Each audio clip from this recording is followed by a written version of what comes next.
Yo. All right, audio. We got audio. Original OC with you on the Original OC channel. 2 shows in one day. Pretty bad timing. Pretty bad timing. No. It's all good. It's all good. Got some good stuff coming up for you today. But first and foremost, let's say hello to the people in the chat. Actually, let's multitask.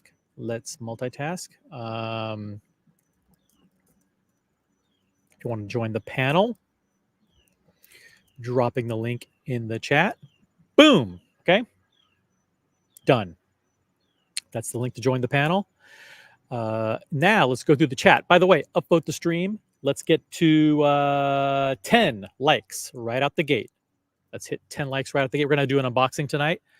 It's going to be, listen, I think a lot of times we forget that every single unboxing should be celebrated, even if it's like a, $500 watch, $500 watch or $1,000 watch. These are expensive watches. So we're going to do an unboxing, and we're going to fundraise. We're going to fundraise for the memberships. We're trying to get to 150 memberships by the end of August. We're almost there. Where are we? That's a good question. Where are we on the memberships? Let's go. Let's check out the stats. OC, he's earned $75,000 so far this week from memberships. Great, good. Ooh, we're at 122 members.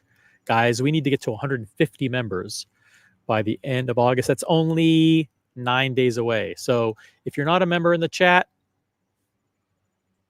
I'm applying pressure. Strong pressure. Become a member today, please. Memberships start as low as $4.99 a month. You get a free milestone super chat after the first month. And all the proceeds from the August memberships go to thanatophoric dysplasia, families with family members that have thanatophoric dysplasia. So you've heard me say that a gazillion times. Let's get to the chat. Who do we have? We have Air King Ben, who's first. Awesome. Good to have him here. That is awesome. What's up, AKB? We got CN in the chat. 2 streams in a day. We are not worthy. We're not worthy. We're not worthy. Hey, you're worthy. Worthy of what? I'm not quite sure, but broadcasting from OC Studio. So guys, someone jump on the panel just in case like my Wi-Fi goes out. I don't want to leave you hanging. We do have actually an unboxing coming up in 5 minutes. So don't go anywhere. Got Logan Hall in the chat. You are first, AKB. That's right. AKB is first, and today he's the best. AKB is the first and the best today. We got Chris J in the chat. Good evening. What's up, Chris J? Got Collector Invest. I'm saving up for my second luxury watch. Okay, great. Congrats on that. Got Solvents in the chat. Evening OC. What's up, Solvents? We've got Dr. LM in the chat. What's up, Dr. LM? Got America5726. Holy shit, we got Logan Hall, who just gifted 5 memberships. And let's see who we got here. Watch It's Brian, Patek Chris, Elds, Marcelo Time, and Little Dave. All got memberships courtesy of Logan Hall. Pretty awesome, guys. We're going to hit 150. We're going to do it. I don't know if you can hear the background noise. It's just my neighbor decided to interrupt my live stream by mowing his lawn. It's like my neighbor's like an acre away, but you can still hear that stupid lawnmower. Hope you guys aren't distracted by that. Hey, Dear Artifacts in the chat, $7 super chat. That's pretty awesome. Hey, we love the unboxings, no matter what level they are. Love to see it. Looking forward to it. Just 5 more minutes. That's right. 5 more minutes. 5 more minutes. Congratulations to Watches Brian, Patek Chris, Elds, Marcelo Time, and Little Dave. Guys, you're probably getting your email notifications right now. Congratulations. Curtis, your memberships are free for the first month, courtesy of Logan Hall. And we've got BW gifting another 5 memberships. Congratulations to H, to Bala, to St. Peter, to Francois DD, and to Naj. All new members, thanks to BW. Awesome. BW, thank you so much, man.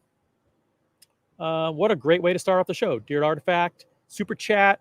We got 5 gifted memberships from Logan Hall and 5 gifted memberships from BW. That's the way we like to roll, guys.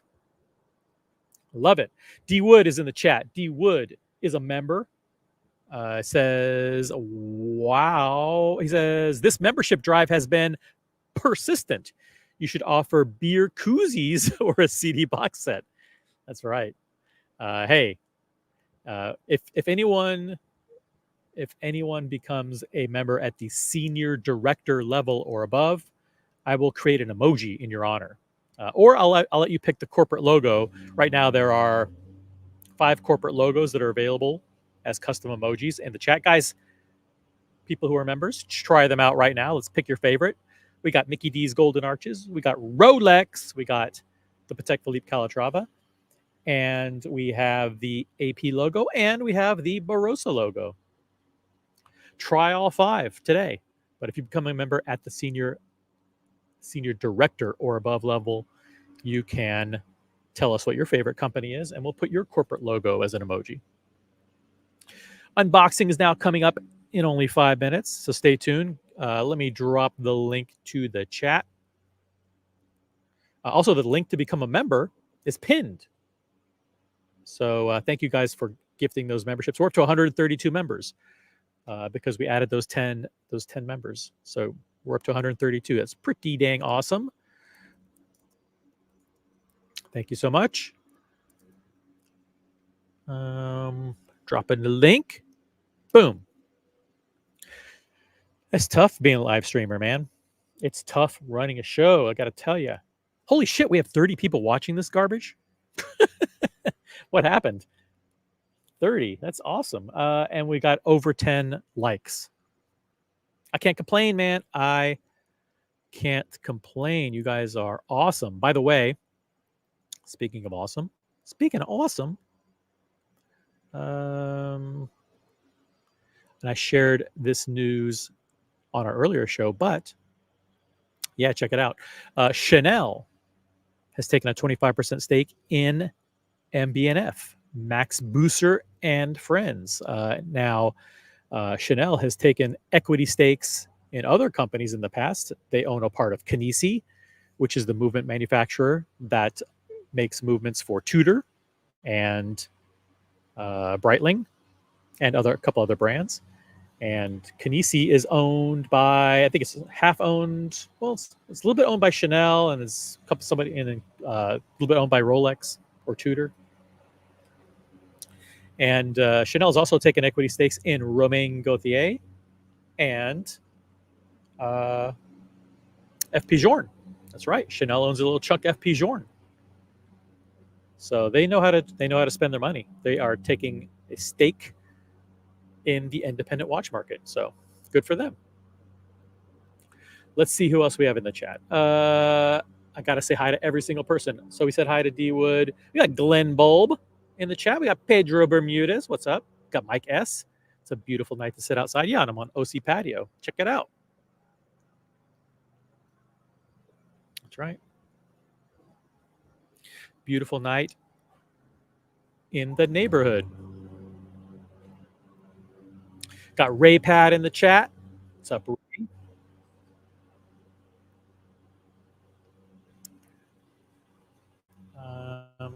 Let's see. Yeah. So let's go through this. Let's go through this article real quick here. So Chanel takes a 25% stake in independent watchmaker MBNF. Large luxury groups have started to show increased interest in these small-scale independent companies. Chanel, the French fashion powerhouse, has long been involved in indie watchmaking with minority stakes in, as I just said, Romain Gauthier in 2011 and FP Journe in 2018. Now it's time for MBNF to join its portfolio, and in return, for Max Busser and his friends to secure the future of the company. There you go. So that's about it. What else do you need to know? Chanel. Look at this picture. Got Max Busser and you got someone from Chanel. Oh no, that's Sergey Krikov. He owns, I believe, 15% of MB&F. He's his Max's co-founder and like head of engineering or something. Question from CN. Can we guess the unboxing? Sure, but you don't even know who is going to do the unboxing yet. Let's check the time. Yep, guys, the unboxing's coming up in 5 minutes. 5 minutes. If you want to jump on the panel to be a part of the unboxing, or if you want to be the person doing the unboxing, since I have no idea if we're even doing an unboxing, to be honest. But I'll drop the link. Boom. Gatsby says, I got an email from MB&F today. They're announcing another Mad 1 type raffle on August 27th. Wonder if it's related to the Chanel announcement. Good point. Yeah, I did see a peek at that email that they were doing another raffle.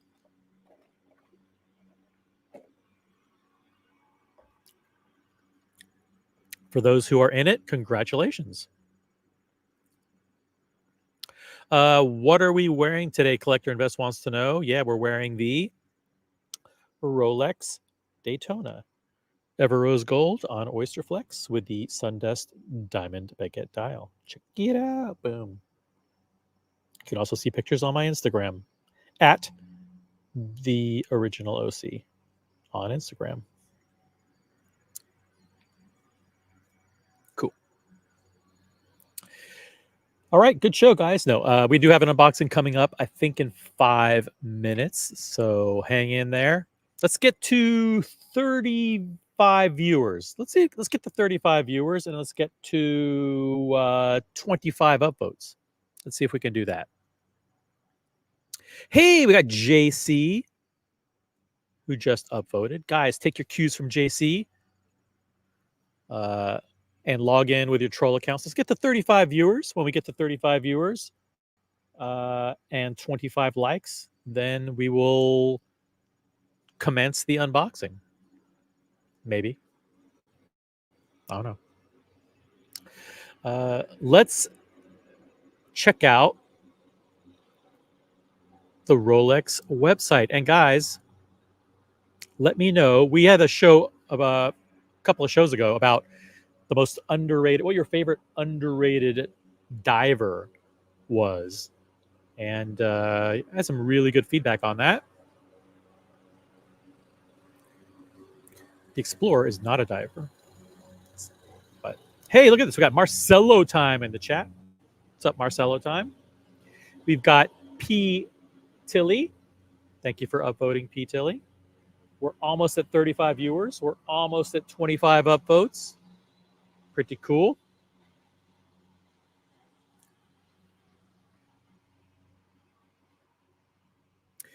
Yeah, we did it. Look at that. We're over 35 viewers now. Got 36 viewers watching on YouTube. We've got 2 on Twitch and 3 on Tinder. Shout out to all you folks watching Original OC on Tinder. We're so close to 25 upvotes, guys. Hey, Brett D is in the chat. Brett D upvoted. Take your cues from Brett D. Upvote the stream. Let's get to 25 upvotes. Gatsby says, do you find it interesting that B&F is insisting on pre-authorizing credit cards just to enter the next raffle? I did see that. Perhaps some winners of the last one didn't end up purchasing. There we go. That's an interesting question. Maybe some people flaked.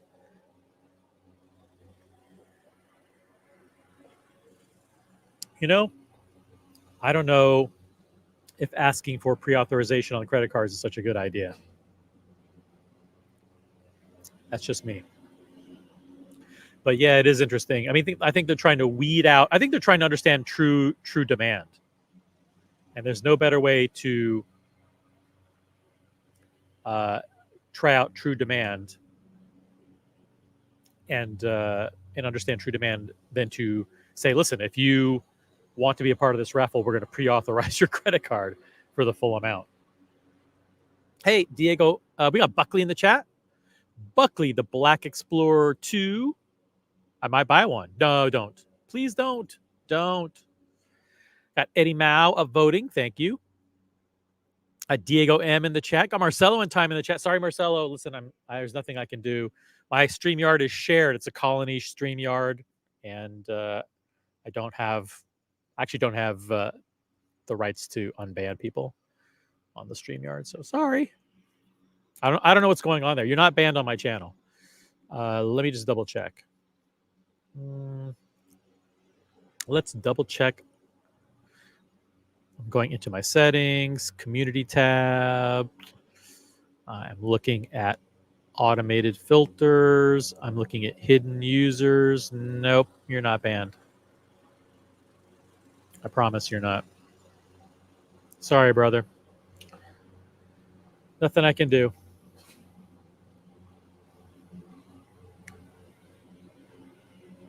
But we'll try to figure that out.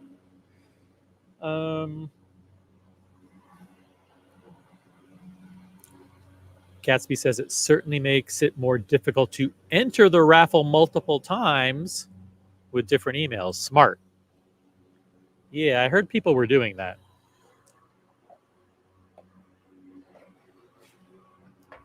I heard that some people were gaming the system that way. So that way, maybe that's their way of putting an end to it. Got it. Got Chris Lutz. The White Explorer is the only way to go. That's why white. The White Explorer is the way. Guys, we're 5 minutes away from the unboxing. Don't go anywhere. We've got Apes in the chat. APIZ. What's up, APIZ? He says, oh, hey, OC. Hey, Muhammad Ali is in the chat. Sitting in my study at midnight with a ton of work deadlines due.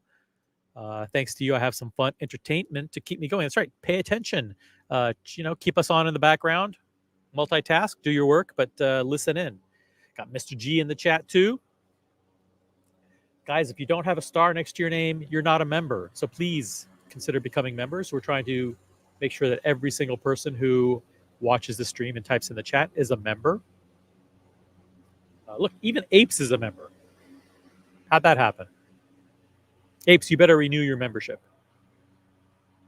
I want all you guys renewing. For you guys that got gifted memberships, you better renew. You better renew. Wow. We did hit the 20. We blew past the 25 likes. Pretty awesome. And we did hit the more than 35 viewers. Let's do it. Well, let's do the unboxing. Let's do it.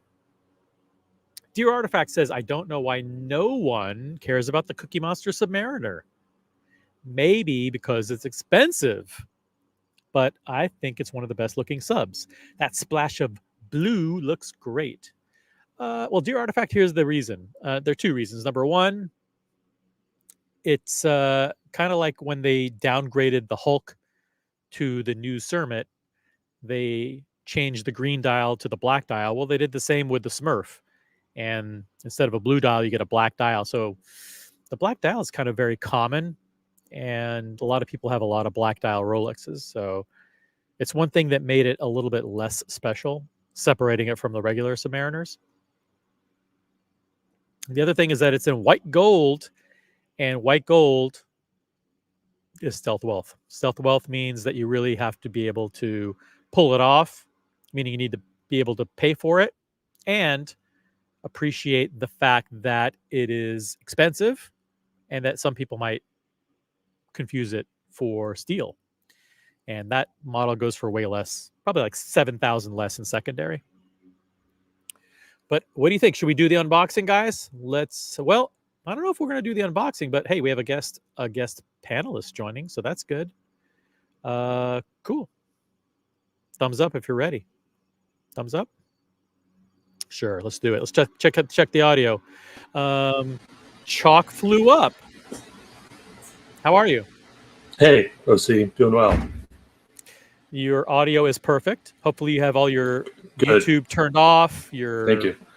There's no delay. It's off. It's out of here. Yeah, it's good.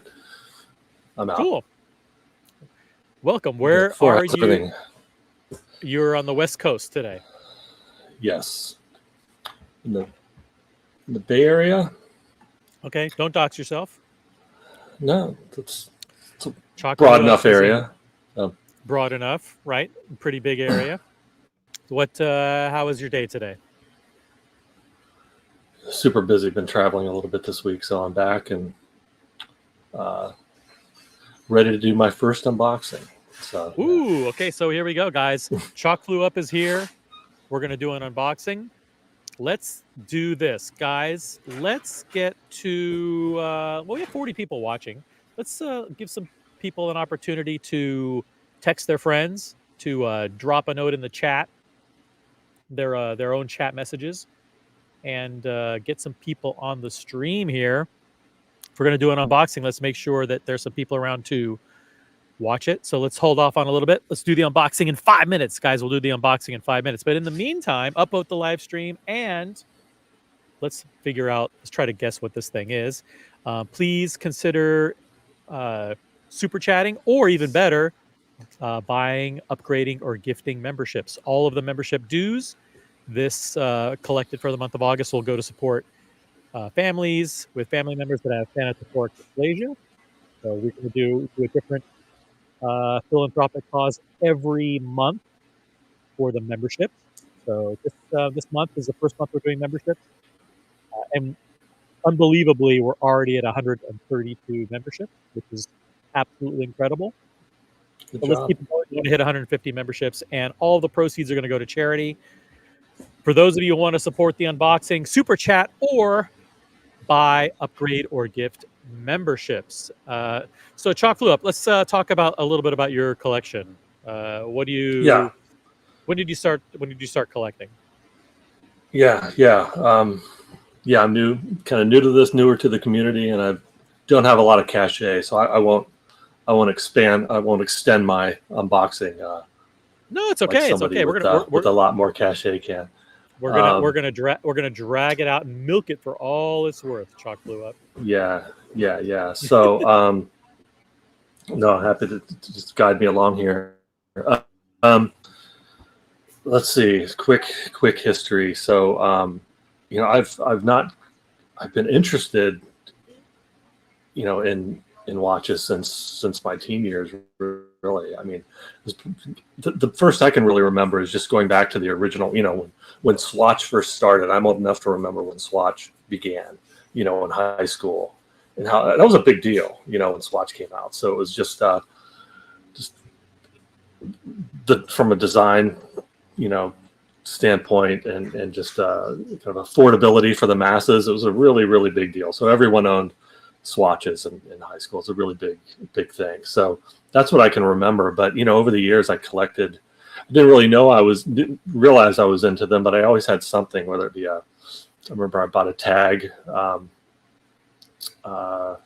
Tag was probably the first, really good watch I could remember ever buying. And at one point I had an Oris, a Seiko, a G-Shock, but it really wasn't until about 3 years ago that I really got into it and really got the bug.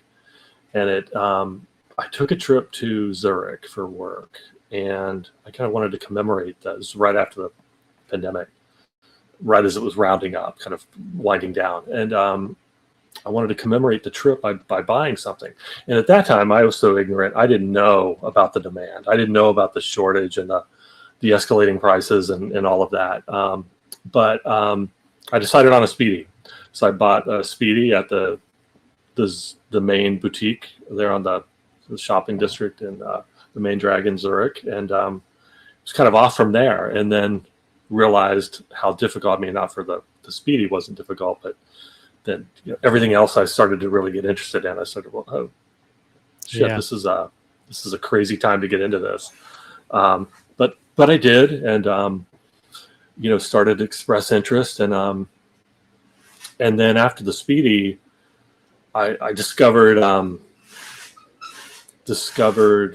AP pretty quickly.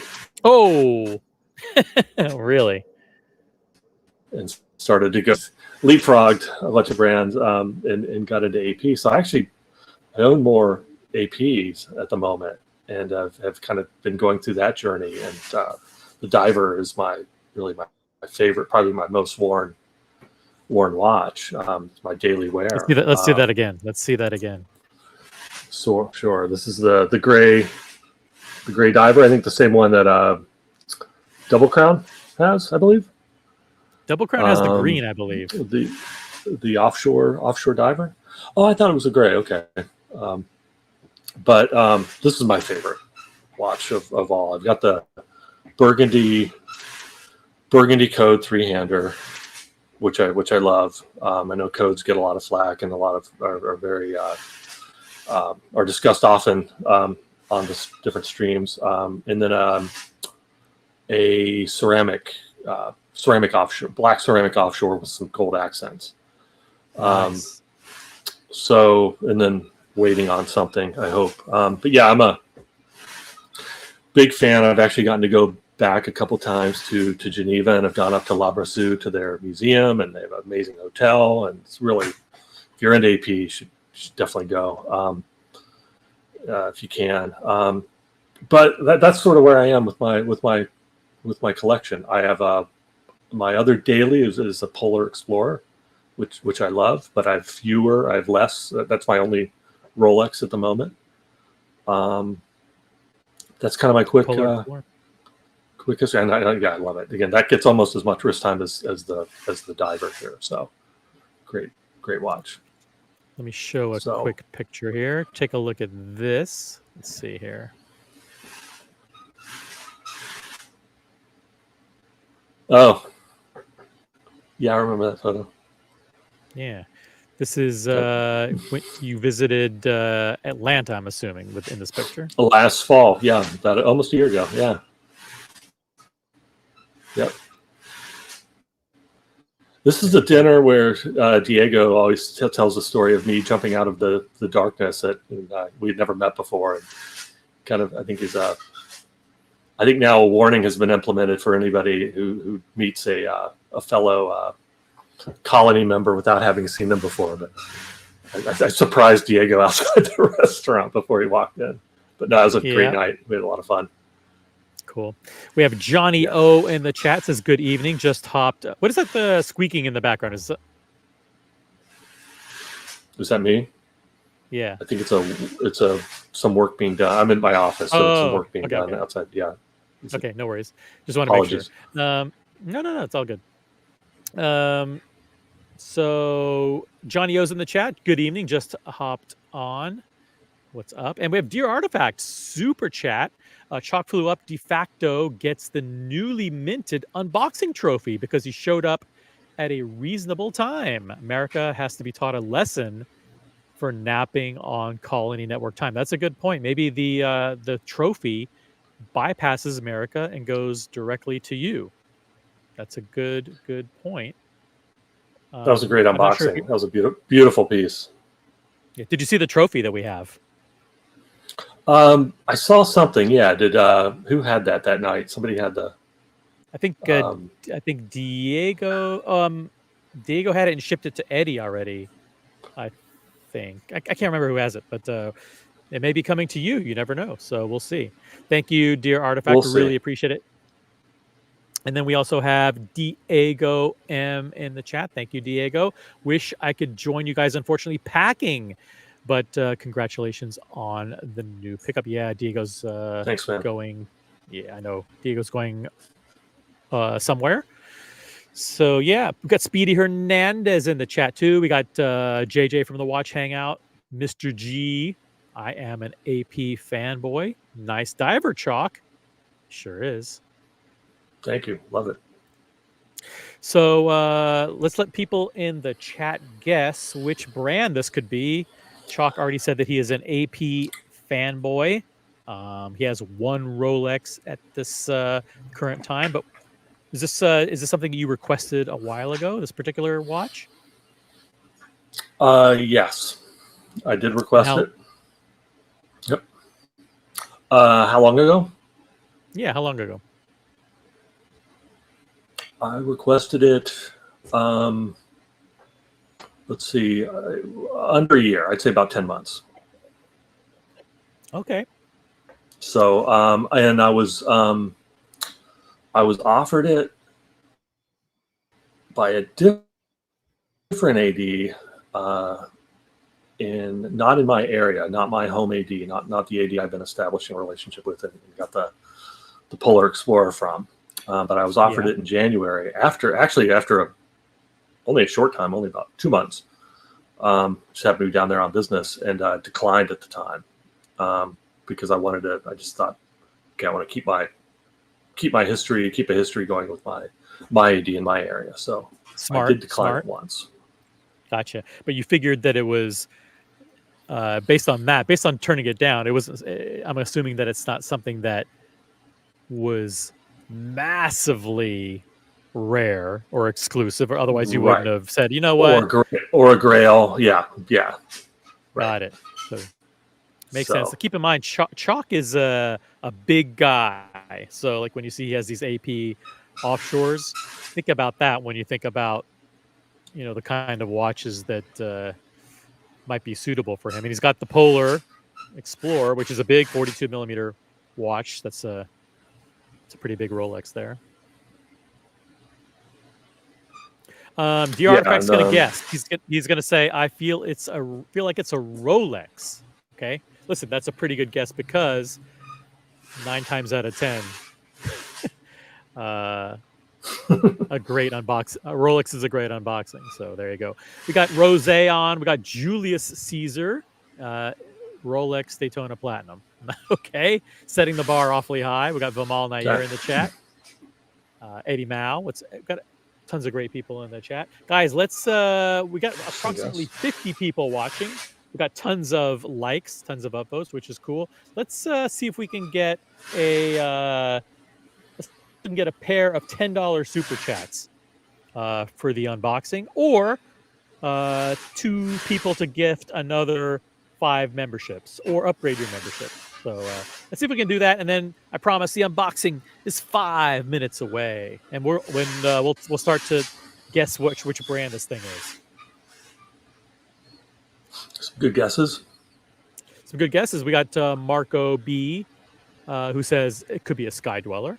Eddie Mao says could be a Vacheron. Logan Hall says, hey, it's another AP. Rolex. Johnny O is asking, is your Urwerk within reach? Sorry, it's not. I didn't mention the Urwerk, but thanks for asking. That's one of my famous one of my most favorite watches lately. I got it in April in Geneva, and it's been my most popular watch this summer for sure.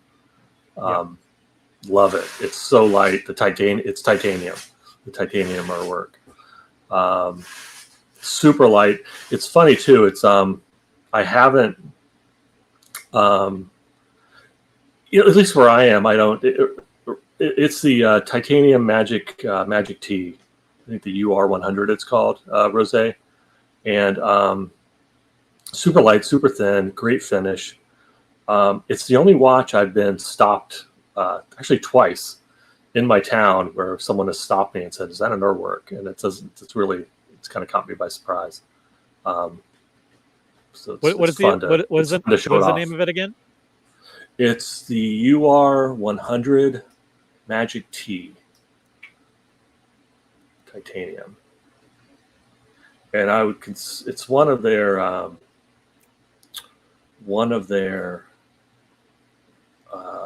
more tame, I think, movements compared to some of the other things they make.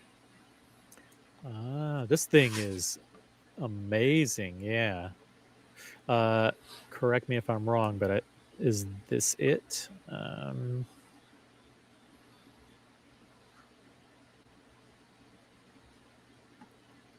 Boom. Yep, that's it. Wow. This is a killer piece. It's ugly. No, just kidding. It's Cool. Hey, Kev. Hey, Kevin, what's up?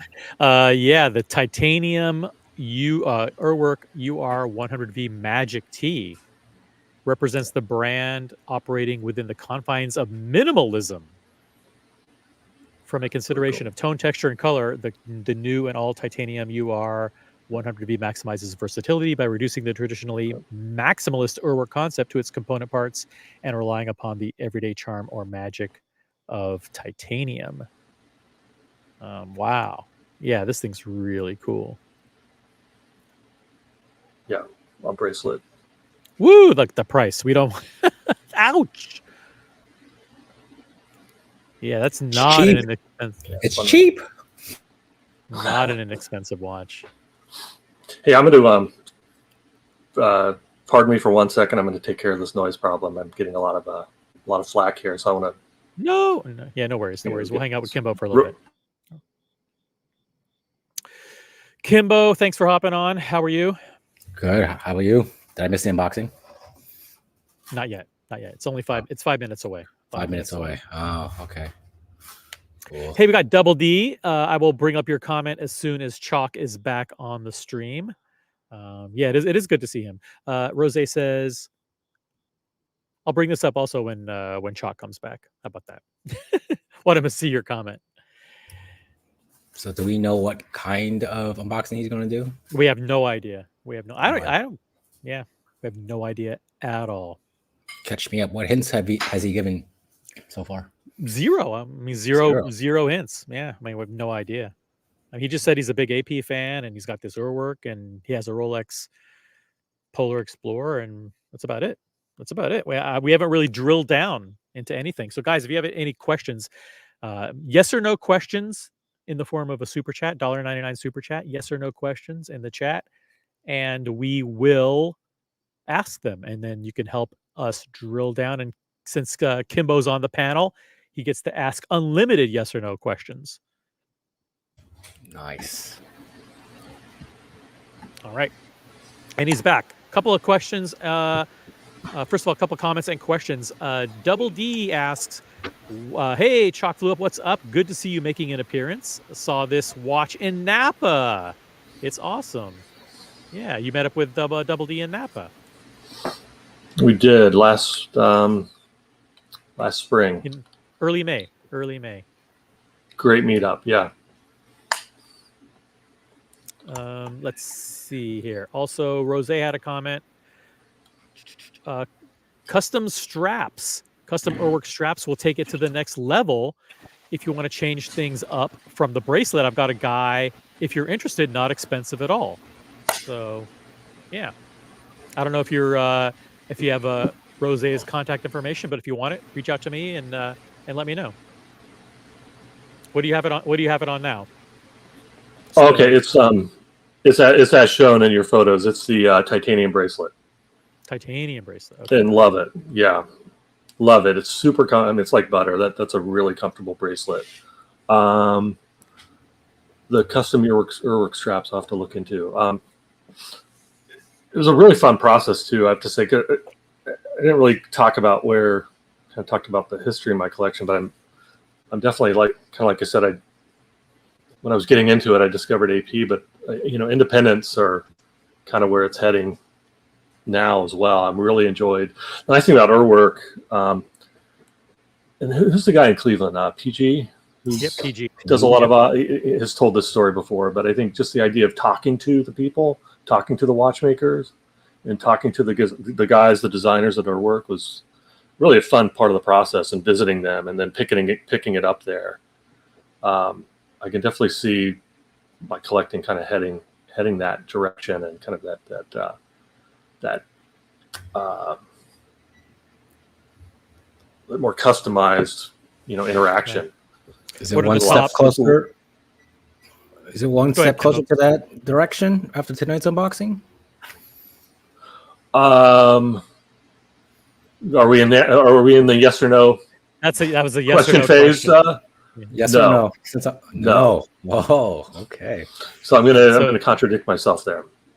All right. Let me ask you, what are the top kind of 2 independent brands that have you've taken interest in recently? Well, definitely Urwerk. Would you consider NBNF anymore to be independent? Or are they kind of, Yeah. especially after Yeah. today's news? Yeah, they still are.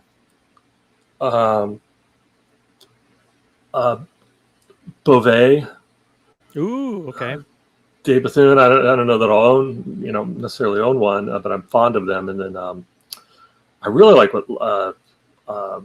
So we have some pretty good independent dealers here in this area. Laurent Ferrier. Yep. Laurent some Ferrier. beautiful use of color and material in their pieces. So I'm really fond of those. So you've got eclectic and expensive independent tastes. So we'll see. We can't wait to see where that leads you. But this is a absolutely beautiful piece. Yeah, I mean it's this technically it's amazing, and then just from a style perspective, it really, like you said, it looks sleek and smooth. It really is very, very thin, very, very, very light. Deer artifact? No, it's not. Currently, I'm sorry. It is just the Polar I have. Yes. All right. So you only have one Rolex. I only have one Rolex. Yeah. Sorry. Okay. All right. So there you go. So I don't know if that helps the chat ask their questions, but guys, let's ask yes or no questions in the chat, and we will try to narrow this down. Raypad says Rolex for sure. You don't know anything based on the answers that were given so far? You know nothing. No means it's definitely Rolex. Come on. It's if someone comes on to do an unboxing, is an 80% chance it's a Rolex just by default, but don't just assume. It could be something different. Come on. We know the unboxing isn't a Tudor because OC is still here. True. Very, very observant. Speedy. It could be a Tudor. You never know. How about this?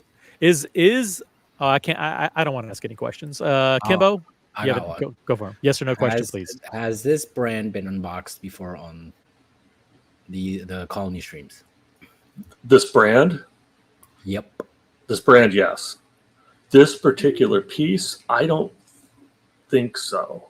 And I actually don't even recall it on previous communities. So that means my next question, is it a current model this year release? Yeah. It's a current release. Yeah. What do you mean by current release? You mean it's in the current catalog? I meant, was it released this year? Is it a new release? Yep. Is it a new release? No, but it's in the current catalog. Current catalog, old release. Yeah. All right, here we go. Eddie Mao says, is it a dive watch? Yes. All right, that narrows it down. So let's take a pause in the yes or no questions for a while, because let's think about this. If it's a dive watch, that means it could be either a Sumana, could be in the Sumana family. It could be in the Yachtmaster family. It could be in the Sea Dweller family. So it's it could be one of those families. Guys, what do you think it is? Offshore? Could be. Oh, that's right. It could be an AP offshore. It could be. Yeah. Could be another. Does he have a truck? Do you have a Aquanaut already? Was that in that picture? That was no, Diego's. That was Diego's. Oh, okay. That was my diver, though. Here we go. It hasn't been unboxed on the streams yet. Maybe it isn't a Rolex. I haven't seen it, but some of you may correct me on that. I haven't seen this unboxed before. Okay. Including in the previous community. OC breaks out in hives when he gets within 10 feet of a Tudor. I was within 10 feet of a Tudor earlier this week, but it was behind glass, so I was protected. But thank you. Good one, Logan. Here we go. Is the watch bimetal? Is it a two-tone? No. Okay. So that could mean This is an interesting question, though. It's not a two-tone. Okay, be careful. Okay, in the traditional. Okay. It was a yes. That's actually a really good question. Yeah. So should yes or no? Yes. Ooh, okay. Yes. All right. So interpret that however you wish, dear artifact. But according to Chalk, the answer to your question, is it bimetal? The answer is yes. Okay. Does that mean that probably rules out full gold sea dweller? First of all, there's no such thing as a full gold sea dweller. My guess. No such thing. Nice try. That's a no. Yeah, I tried to get one past us. Two white metals. Let's not ask that question. Let's pass on that. We're not going to ask a specific question about the model. Is it a Sky Dweller? It's a dive watch. She said yes to dive watch, so I don't think Sky Dweller works there. Let's see. Let's look at some guesses here. We got Vimal Nair says Yachtmaster 40 blue dial. Very specific guess. Good luck with that. Eddie Mouse says 42 millimeter Yachtmaster. Okay, that's the yacht. You mean the Yachtmaster on Oysterflex? Got it. Cool. Does steel movement count as one metal? I don't even understand the question, so we're going to pass on that. You're getting confusing. Sea dweller gold. There's no such thing as a gold sea dweller. They have steel and they have two-tone. I don't think they have full gold.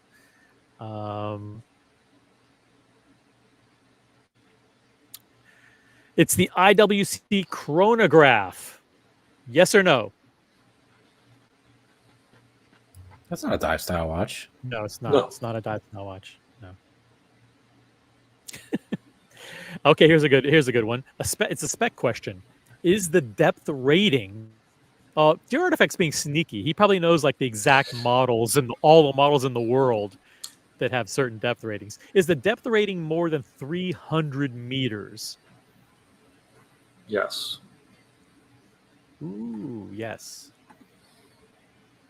All right. Could it be okay? Is it 300 exactly or more, or is it has to be more? Like, what if it's 300 exactly? I don't know. That's a rhetorical question. Don't answer that. So, here we go. Does it have a crown? Yes or no? Does it have a crown? Yes. Does it have a crown? All right. So good. It does have a crown. You are able to wind it. Thank you. Let's see. Does it have, do we want to ask this? Does it have polished center links? I don't think they're, what watches have polished center links? Okay, does it have polished center links? Sub doesn't have polished center links. The white gold ones do. They do? I think so. Oh, that's a good question. Bill West with a sneaky question. All right, let's pass on that one. Okay. Is it a Ploprof? Thank you. Is it an Omega Ploprof? It is not. Ooh. Denied. Okay. Dear Artifact, your sneaky questions are going to get ignored, okay? You're getting... It has to be the Papa Smurf, says Gatsby. It's gold, but with a titanium back. See, so that's bimetal. Perfect watch for a tall man. That could be. We're not gonna pose that question. It's a very specific question. Eddie Mao says it's the Planet Ocean. It's the Omega Planet Ocean all day. Pretty good guess. Pretty good guess, I have to say. Buckley's in the chat. What did I miss? Nothing. Absolutely nothing. We're just hop on and ask questions. Yeah, hop on and we'll figure it out. All right. Good. Okay. Are we allowed to ask what brand it is yet? Kimbo, you determine what path we can go down. Yes, let's start asking brands. All right. Do you want to show us or the no on the box? brand, or do you want me to show you the brand? You want me to show you the unveil the brand? Show us the box. Okay. It's a Rolex. It's a Rolex. I have a feeling. It's a Rolex. Let's see. He's reaching down into the bag, pulling it up.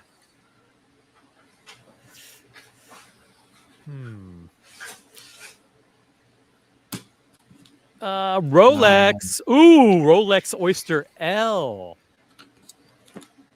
Rolex Oyster L. What could that be?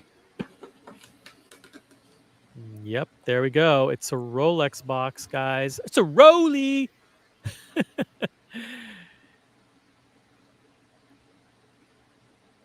Yeah, got some good guesses here. We got it's a full gold bluesy. Buckley would go ape shit if it were a full gold bluesy. It's an empty box, says Nathan. Collector Invest. Maybe it is. Maybe it is. Let's see. Let's keep those guesses coming, guys. It's a Rolex in a large box, and it's yeah. Is it a? Well, Seb Nelly says it's a Cookie Monster. Could be a Cookie Monster.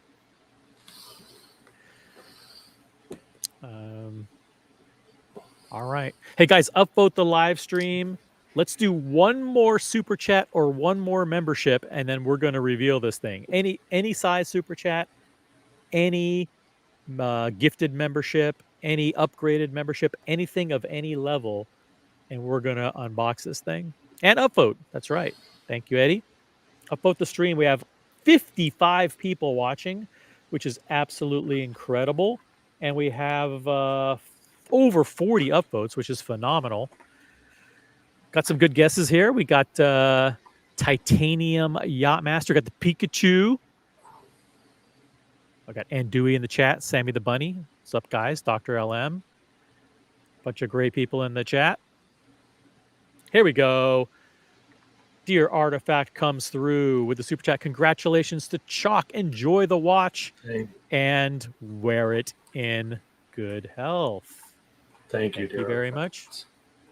All right, let's do this. Had I been more clever, I would have shown off the swag first before the. Ooh, let's look at that. Got the pins. What is? Holy shit! No one I knows get these? nothing. I get nothing. First swag I've received from this particular AD. What the? AP's pretty open. AP's pretty open with the swag. Pins. Right. Oh, one of them was a pencil. Yeah. Jeez. Nice. Cool. Anything else? What other swag did you get? That's it. That's it. It's fine. And the watch. Now, before you unbox it, did anybody guess it already? Did anybody in the chat guess it? Okay, someone guessed it. It was guessed. Somebody guessed it. All right. Do me a favor. Turn it towards you. Yep. And open it, and then you're going to spin it around slowly. Let's just do this unboxing, guys. It's a Rolex, so it can't be bad.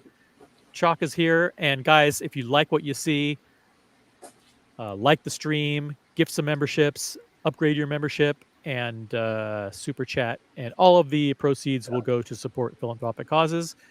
Please show your appreciation to Chalk for taking his time to come here and share this unboxing with us. Hold on. Stop. Okay. Buckley, hello. Hello. Are you here? You're here just in time. All right. Some really good guesses. Some really good. I like the thinking of a few of the guys here. So some people were definitely on the right track. All right. Yeah, let's do it. Let's see this thing. Okay. Spin it around. Oh shit! Oh, it's the James Cameron, right? The James Cameron Deepsea with the blue gradient dial. Fantastic. Very nice. Yeah. I didn't know that came in the large box. I didn't either until the AD pulled it out. Yeah. Wow. Oh, Nathan, your audio is kind of messed up, so we're just gonna have you sort that out there. Yeah, look at that Great puppy. dial. Yeah, the blue is not really showing up that well in this light, but it is a gorgeous dial. Yeah. Look at that People gradient dial. Look, another it's, gradient dial. So we had my Patek Philippe, which is blue with a gradient dial, and then we had America's blue ombre gradient dial, and now we have another gradient dial. 2024, the year of gradient dials. That thing the other night was sick. Wait, what are you wearing? Diver, AP Diver. Is that the blue one? This Gray. is the gray one. I switched it to the bluer strap a couple months ago. It came with a couple straps, so it's got the slightly bluer strap than, and also it came with a gray one. But America's the other night. That was just a beautiful dial. Oh my gosh, that was gorgeous. This one I saw this. I tried this on at an 80 on vacation last summer in Europe, and I didn't. I kind of questioned. I can't pull that off. That's going to be way too big. But when I tried it on, I was really surprised. I was really surprised it fit. It's thick as hell. It's 18 millimeters, but Wow. even with 44, it felt okay. I was actually very surprised how it wore. Yeah, that's not bad. And then it's not bad. It's super thick. So it's definitely a niche watch. I'll only wear it. There you can start to see the blue a little bit better. But it's not overhanging my wrist or anything. But I was surprised how well it wore and how much I liked it. And then, like I said, I put in the interest at my AD, and then I knew it wasn't going to be immediate. And then put it in at another AD in Southern California last fall, and was offered it within a couple months, but declined, like I said, because I just wanted to stick with my AD. But yeah, so I hadn't, until I put it on last week, I hadn't worn one in a while. So I was, again, very, very pleased at how well it wore. So Yeah, we forget about that. We forget about this watch, and we shouldn't, because it does look good and does fit large wristed people quite nicely. Yeah, that looks pretty good. no, That's I think very it good. looks pretty good. Like I said, heavy. It's not as after wearing the titanium Urwerk all summer. This is definitely not that. It's super heavy, but yeah. Thank you, Ryan James, for the appreciation. Congrats, Chalk. Sick watch. Yes, it is indeed. Thank you, Ryan James. Thank you. Yeah, and go ahead.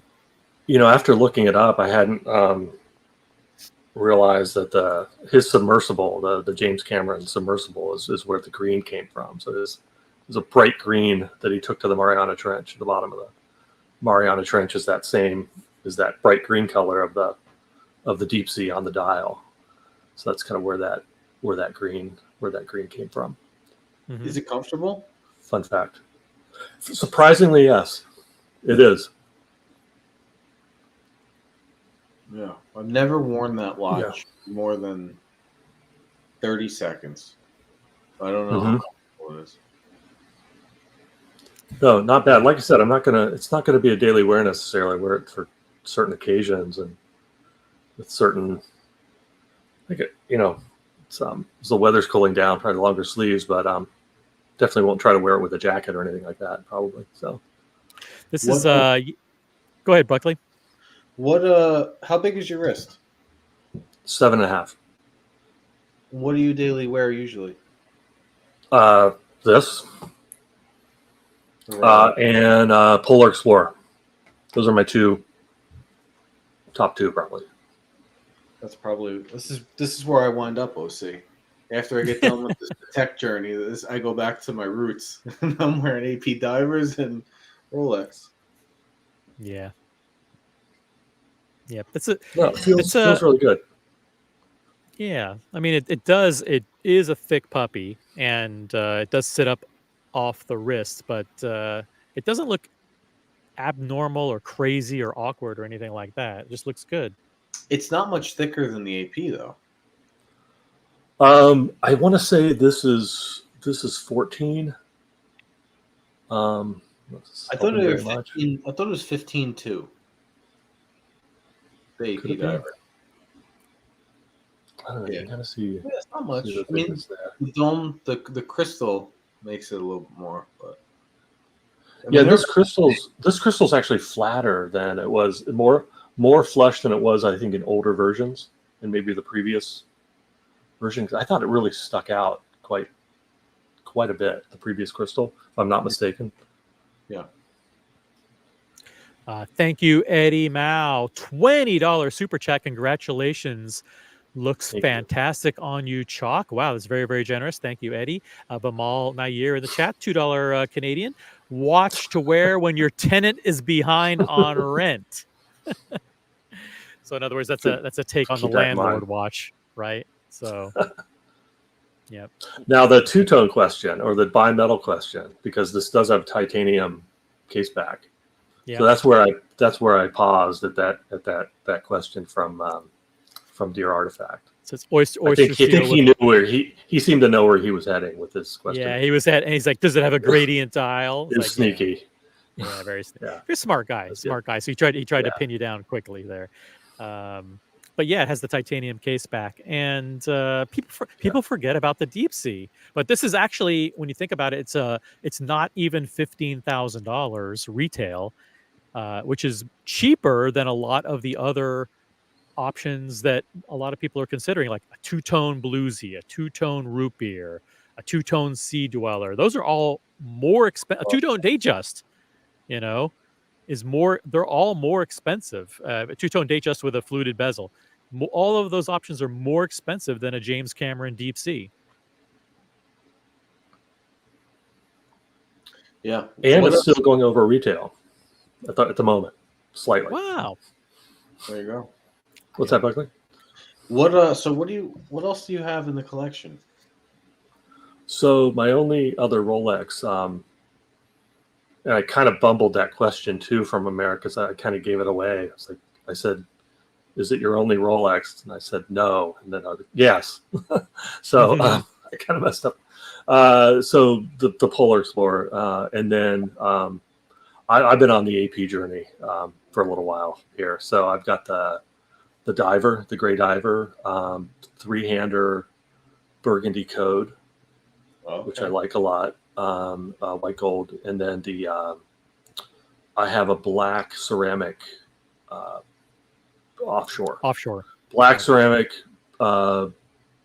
alligator strap, a little bit of gold, a little bit of yellow gold. Jeff has it. Yeah. Yeah. Do you have that nearby? Which one? Do you have the burgundy code nearby? I do. I'd love to see that. I do. 1 second here. Talk amongst yourselves. Yeah. The Rolex Deepsea is 14,460. So it's a lot of money for sure, but it hasn't gone up crazy like the two-tones have. Right. And again, two-tone bluesy is more expensive. Two-tone root beer is more expensive. Two-tone sea dweller, those are 17,000. Bluesy's like 18 out the door now with tax. Yeah. And the Deepsea, not crazy impossible to get. You may have to wait a little bit, but yeah, people aren't killing themselves in order to get one. So you know what's super cheap? The moon swatch. Nothing wrong with that. Another one I have, an independent I have is not just a little more expensive than the moon swatch, but the Unimatic that I really like. I think Boston has talked about those before, but as how much I should talk. I work in the design field, so I'm really into design in general and industrial design in general. And that Unimatic's is run by industrial designers. So I think their design style is really nice. But I have one Unimatic, maybe an $800 watch. Is just I love. Here's the. Oh yeah. There's the burgundy code. Yeah. Very cool color. This is a cool watch. It's you kind of discover something interesting, something new with the code each time you wear it. In my opinion, it's just a lot of, we all know about the details of the lugs and the spacing, the spacing under the bottom lug, and the exposed case back's just beautiful. God, their finishing is just insane. But yeah, I just love that piece. I know. Yeah. I had a code briefly, and I want it back. And people have been hating on the code, and I don't get it because I think they're really cool. Is it? Yeah, I think I saw your green one, right? Yeah. Is that turning a little bit, sort of the opinion about the code, or is it still kind of in the? No, the opinion. When people try them on, they're amazed. But if they never try them on, the opinion of the code is, oh, AP made you buy that to get a Royal Oak. Right. Yeah, I get that. And it was my first. It was my, I probably fit into that category, but I didn't not made me buy it. But I liked it a lot, and I still like it after a couple of years even. So does that have white gold mid case too? Is it rose gold mid case? I think no. Okay, so it's all white gold. Got it. Yeah. Nice. Yeah. Does the burgundy one come in rose gold? I know the blue one does and the purple one does, but I'm not sure about the burgundy one. No, burgundy doesn't. Yeah, I think you're right. And Dewey says, "Love that code." Yeah, a lot of people like that one. That's a good one. Yeah. So what's next from AP on the request list for you? I'm hoping. I don't have a true Royal Oak yet, but I love I do love the chrono. So, 41 Steel. chrono. Steel. Yeah, what steel. color? Right. They're thinking I have a good chance of getting the blue dial. I know. So we'll see. That's a good one. And you go to Los Angeles. You go to Los Angeles for your APs. Yeah, Orange County. Okay, got it. I've worked down there, so I go down there quite a bit. So Costa Mesa, which is I have a pretty great sales associate down there. Cool. That's good to hear. So. Code 1159 line has some stunning watches to be sure. AP just makes them feel like consolation prizes for people who want Royal Oaks. Thanks, Gatsby. Yeah. Yep. It'll change. You got to give it time. When we go back up on the next wave, if we do, you watch how many people that don't want one now all of a sudden want one. Yeah, it'd be interesting to see what they do with the design. I mean, I have the Starburst. I think yours was the circular. Yeah. The circular groove design. It'd be interesting to see what they decide to do next with that, with the dial. If they do something else. I got to try on I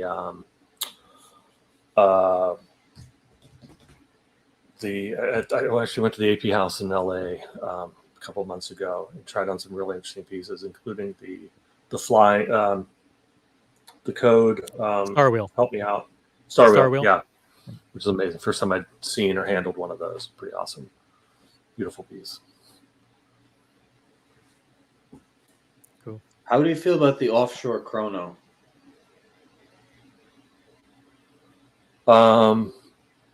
Offshore chrono. I kind of in the camp of why a chronograph on a diver camp, even though I've got well, you're talking about not the diver chrono, not the offshore chrono. The offshore chrono, right? Not the diver. I like it. I actually like it. Sorry. Yeah. I like them, but certain ones. I think they get. I'm not a fan of some of the brighter blues that they've brought out. Some of the more. I don't think their choice of color has been great on some of their pieces. I tend to stay a little more muted. The bright blue dial chrono, I'm not a really big fan of. As much as I like titanium, I don't really like the titanium. The two titanium ones are kind of weak. Yeah. Yeah. The navy and the gray, because I was looking at those when I went. I don't know if you've had this experience, but I went to AP House, and I was toying with the idea of going down the journey, and I was going to start with an offshore, and I liked the diver, the green one, and then I tried on the chrono, the 43 versus the 42, and the 43 was more comfortable than the 42. And I said to the guy, I'm like, why is this so much more comfortable? And he said, I don't know. He's like, there's no reason, but everybody says that. So the problem was the jump in price and the color options. There's only one color option I liked, but it was kind of like that funky smoke dial with the taupe. Yeah. Right. I like the black, but there's a million black watches. You know? Yeah. But the diver, it didn't fit my wrist. For that amount of money, it didn't fit me the way I wanted to. It didn't have the comfort I wanted to. Then I put on double crowns, and double crown strap, I think, was stretched out a little bit, and it felt good. But who knows? This strap, I'm sorry, not this one. This strap's awesome. This is a great strap. Super comfortable. Like I said, it came with two. The gray and the blue, right? Gray and the blue, yeah. And I'd had the gray on since I bought it, and just randomly switched it over one day. I'm like, this looks really good. But and then the ceramic offshore, I actually like quite a bit. I doubt I'll be ceramic offshore chrono. Ceramic, right? Or am I talking? Well, that's just a Royal Oak, right? This the black ceramic. Oh, that's the Beast. You're talking about the Beast, the Black Beast? Yeah, that's very good. Offshore bracelet. Right. Too much black, in my opinion. No? Okay. Yeah, too much black. If I was going to get a Beast, I'd want the traditional blue, the steel blue one that they created in the 90s. Right. Well, yeah, AP's cool. Offshores are cool. Codes are cool. We'll see. I like your collection, though. I like the way you're doing it. Thank you. It's different. It's very different. Yeah, Chalk's definitely put in the time and effort in the journey for. Oh, this guy's Wi-Fi said shit all day. Yeah, sorry. Yeah, that's what I'm hoping for. I'm really trying to create. I don't see owning another offshore. I've got two now, and the diver. So a really good, go in a different direction with AP. But I think just in terms of like this new interest I have in independence too, just kind of going that direction. But I don't see owning too many similar pieces. I think my from a Rolex standpoint, I would love. Again, I love titanium. I love the Yachtmaster. I love the titanium Yachtmaster. And I've gotten to try one on. Total long shot. We'll see, but again, I've got a pretty good AD who's, I don't know, hopefully just not blowing smoke, but 1 or 2 years out, it's I think it's a possibility. So I'll be patient, but not too much similarity amongst the pieces is really kind of where I'm headed. How do you feel about the Sky Dweller? Because you're built for a Sky Dweller. It's beautiful. Haven't tried one on. Saw a version of one for sale at the airport in Zurich last year. I forget which one it was. I was just kind of rushing through the. But there's some people have seen some lately and have tried some on, from what I recall. So. What else do you have that's handy, by the way, in your collection that's within a stone's throw that you can put on for us? That's actually it. I've got the. That's it. Okay, go. I just had the. I happen to have the code. Can we see the code on the wrist? Okay. Let's do it. Just to make Buckley salivate. Is the Royal Oak Chrono my Grail AP? It's a nice AP. Hard to say. Maybe I don't necessarily see going into a crazy complication with them, just in terms of where I'm at. But never say never. Yeah, I'm starting to like the Chrono better than the three-hander. Of the steel. Of which one? The Royal Oak. Oh, okay. The two, yeah. Maybe Dear Artifact. It's I think I've asked myself that a few times, and it could be. So. Oh yeah. Yep. Ooh, nice watch. Yeah. Closest thing at the moment I have to a dress watch. Yeah, that's funny. You don't have anything that's on alligator or leather or that would be considered a traditional dress watch. No, I That's mean a I've got the ceramic offshore on alligator, but definitely far from a dress watch. So yeah. Yeah. You don't need a dress watch. Who needs a dress watch anyways? Dumb. I mean, why would you spend like 50, 60 grand on a dress watch? Only an idiot would do that. Yeah, exactly. But man, seeing that date the other night, whoa. Yeah. Opinion changes. God, I think it was beautiful. It's too bad that Rolex doesn't make something super thin. Like it's like we're kind of like spoiled with the fact that Rolex is really good. The Daytonas are under 12. The day dates are thin. Even the new Sky Dweller, they shaved it half a millimeter, right? Or 5 millimeters. What did they shave off of it? It's like 0.4 millimeter. They shaved 0.4 millimeters off it. So it's like they're always masters of keeping things pretty compact visually. But it's also, but what if they came out with something like really, really thin, like a 1908 type thin, but a sports watch? I think that would be really neat. Oh, they might. It's probably going to lose its, the robustness if they thin it down too much. That's a good point. Yeah. How many of you have seen a 1908 in person? I have. Yeah. Yeah. Oh, I have not. Not another one. Me neither. Chuck, don't do it. Don't get it. You don't need a dress watch. Forget the dress Oh, I watch. don't want one. I'm just curious about, you're talking about the thickness of the dress watch, and I think Father Artifact got the best one, the black on black. The ones with the brown strap look kind of funky. I didn't see that. Okay, I didn't see that. Black with yellow gold with black dial, right? Yeah. That's Oh wow.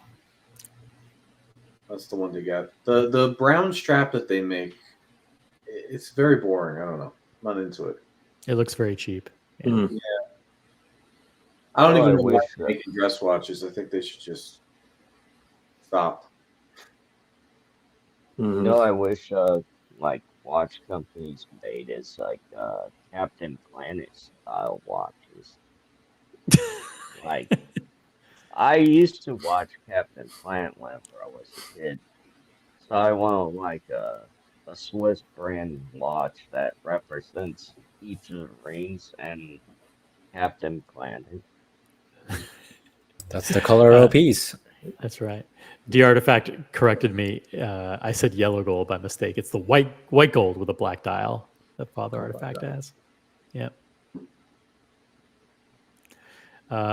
Julius Caesar says, "I'd rather look." Hello, Julius. It's good to have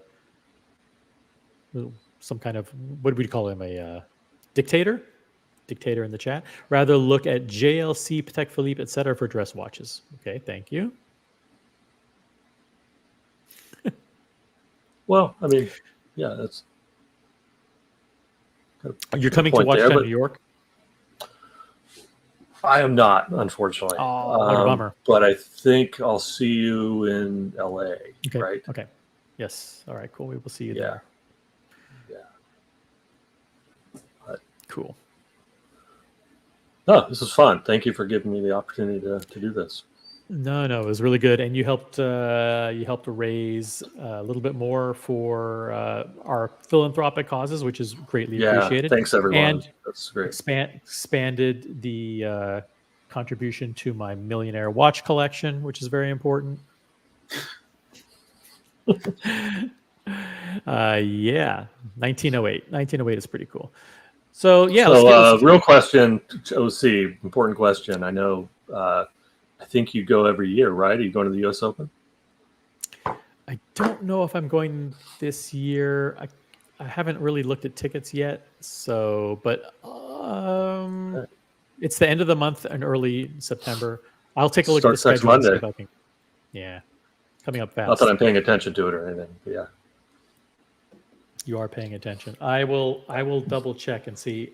Last time I mentioned to my AD, like, hey, where are my U.S. Open tickets? They ghosted me. So there you go. Hey, JC just gifted 5 channel memberships. Thank you so much, JC.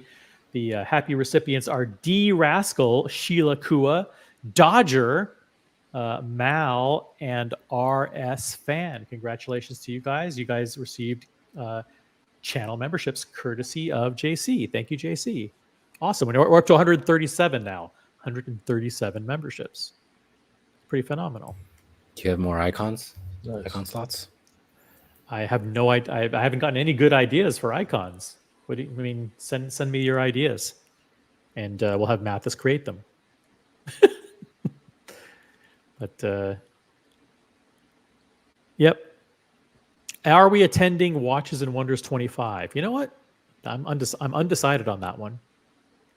If we could get a posse of like 10 people to go, I think it'd be really fun. Maybe 5, even 5 people. I think would be a lot of fun. If we get 5 people to go, either Watches and Wonders or to Dubai. What's it called? Dubai the Watch big Week. one. In, Watch Week, is it right? Dubai? Yeah, Dubai Watch Week. That's the one to go to, I think. I was going to ask that. I've heard it brought up a few times, and it sounds like a few people are interested. That one I've definitely been looking for an excuse to go to Dubai. Yeah, so have I. So. You can get more hands-on. There's better stuff, I think. Like AP had a huge presence, Rolex, Patek, right? Watches and Wonders looks kind of like, I don't know. Oh, it's amazing how big it is, and that's what she said. It's a lot of fun. And the city is amazing. So definitely, I mean, we could alternate between Geneva and Dubai, but maybe next is Dubai. Maybe both. Who knows? That's next. So it's fall of 2025, right? Yeah. Okay. Right. No. Yep. Dubai is supposed to be a little more like Basel World was. Yeah. That's before my time. Yeah, before my time. Gen G, thanks for watching. So yeah, Chalk, you could jump off anytime and you don't have to stay the whole night. Really appreciate your coming on. And no, thank you. I'm going to go get dinner. But yeah, it's all right. About that time here. But thanks for the opportunity and thanks for all the donations. Cool. Guys, everybody in the chat, say thank you to Chalk for jumping on. He got the Deepsea, guys. He got the James Cameron Deepsea. So congrats to him. And congratulations. Thank you very much.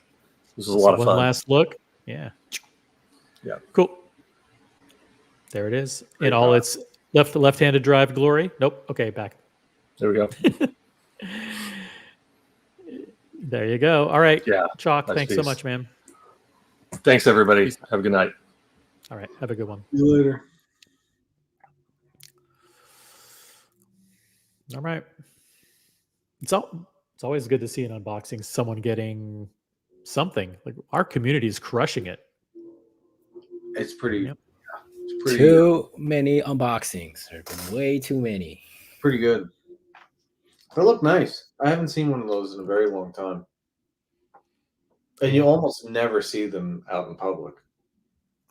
Yeah, impossible, right? I mean, I have, but it's very few and far between. Yeah. So there you go. Now what should we talk about? Well,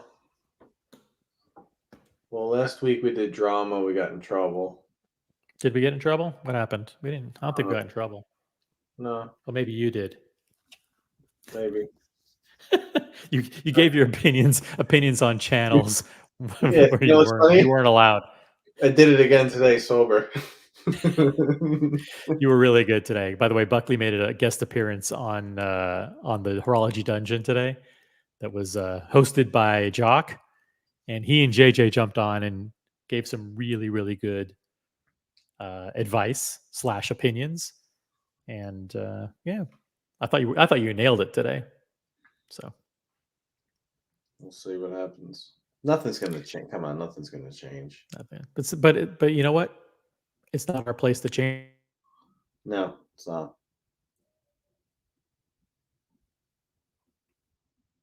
Look at that screenshot. Look at that screenshot moment. There you go. We missed it. Do it again. One thing we learned from our recent experience is, listen, why should we go crazy, busting our ass for something that doesn't benefit us or we're not appreciated? So Never. So like, these aren't, we don't benefit. Running this channel is not a winning financial proposition.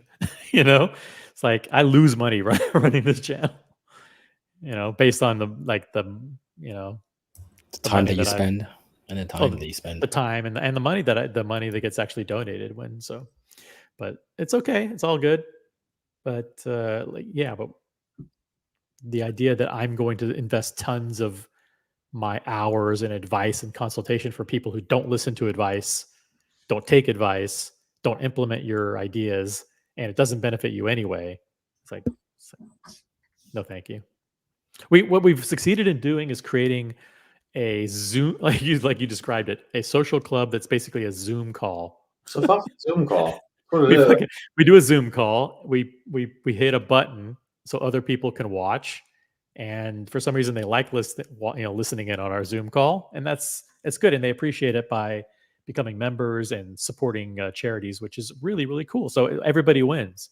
The people listening enjoy it because they've got nothing else to do. We are having our normal Zoom call that we like to do. People can jump on when they want, and the charities benefit too. So there we go. Shit, I just got left alone with the mother-in-law. What are you going to do? What are you going to do with the when you got headphones on and you're supposed to be paying attention to the mother-in-law? Diego, jeez.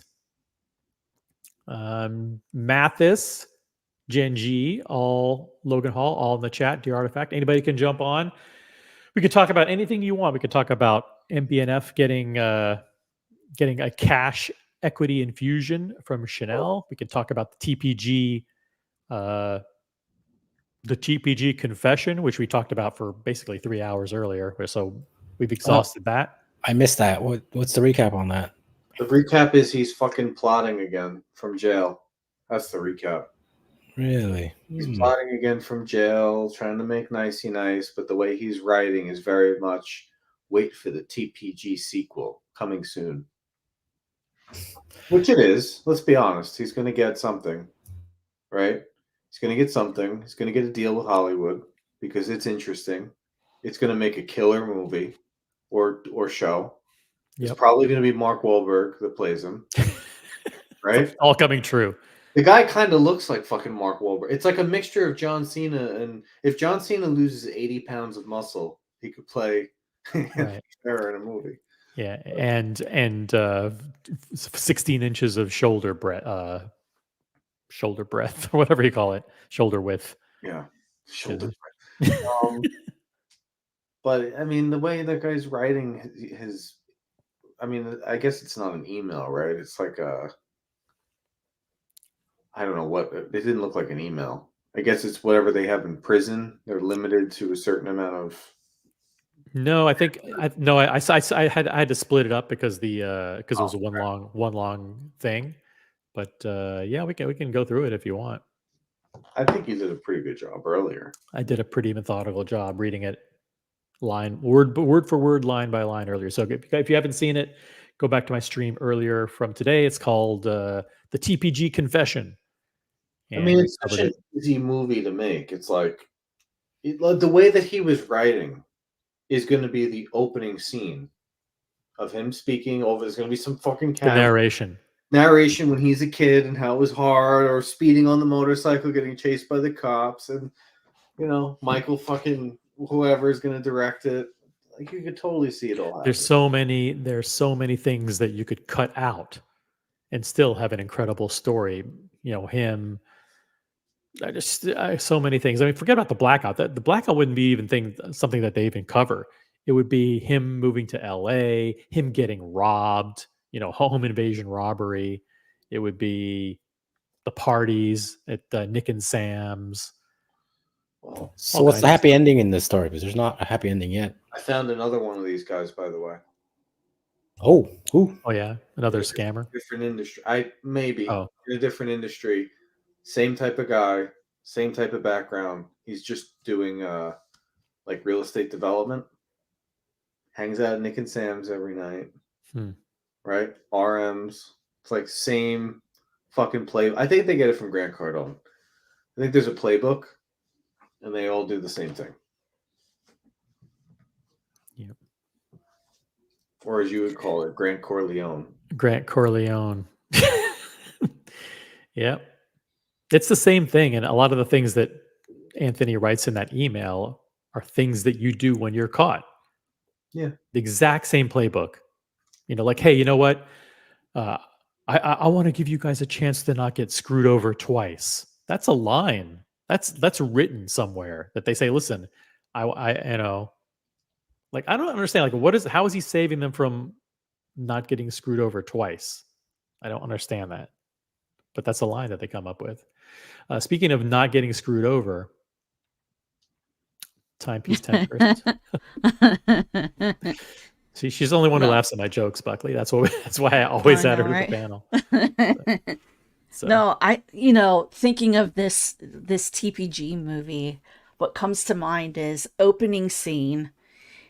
He's on his motorcycle running from the law. So you've got cop sirens. He's looking all over the place.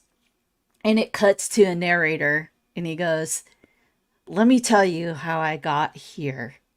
And then it just opens up into the shitstorm. You're wondering, why am I racing on a motorcycle down the street?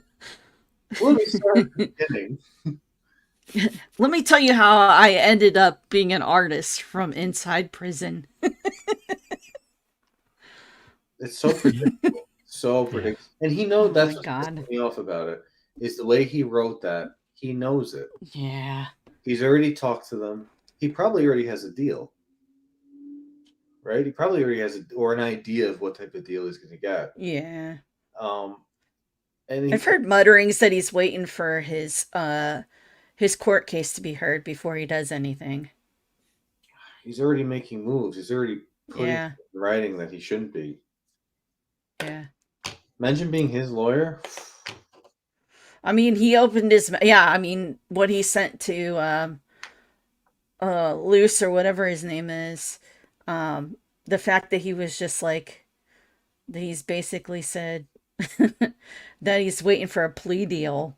Like, you just don't do that. Yeah. And by the way, now that we've been talking about it, as someone mentioned in the chat, live right now, Luz is doing a live stream interview with Anthony Ferrer on his live stream. So apparently, like, it's Anthony's break, his time to do Q&A from his jail cell or from the common area or whatever. I thought, see, the thing is, Luz went on and on about how, listen, I don't want to be involved with TPG anymore. I was getting all kinds of hate. Reddit was attacking me. Hate streams were going after my daughters or whatever. And now here he is again, being not a mouthpiece for TPG, but he's obviously involved. He's given him a platform, to but listen, I mean, I don't think it's fair to criticize him for saying that he's simping or he's siding. I think any of these YouTubers would be given their left nut to try and be the person that's corresponding with TPG and having everything go. I mean, this guy's going to be a consultant on a movie after all this. So, I'll bet. Yeah, I heard he's spent quite a bit of his time on YouTube making videos about him. So, Vimal says the apology is for a lenient sentence, and the judge granting him club fed, which in other words is like a what do they call that? The prisons that are the resorts, white collar prison. White collar prison, and then he will find Jesus and then get an early exit. So it's basically to show that show contrition, so you can show the judge, hey, look, how remorseful he is. Look, he's even he's sending letters to the victims, apologizing, blah blah blah. Yeah. Oh. Boston collector. Yeah, TPG is a professional scam artist. He will keep doing everything he can to suck people in and make money off of them. Yep, listen, yeah. All there's no shortage of suckers in this world for sure. TPG is no different than OC.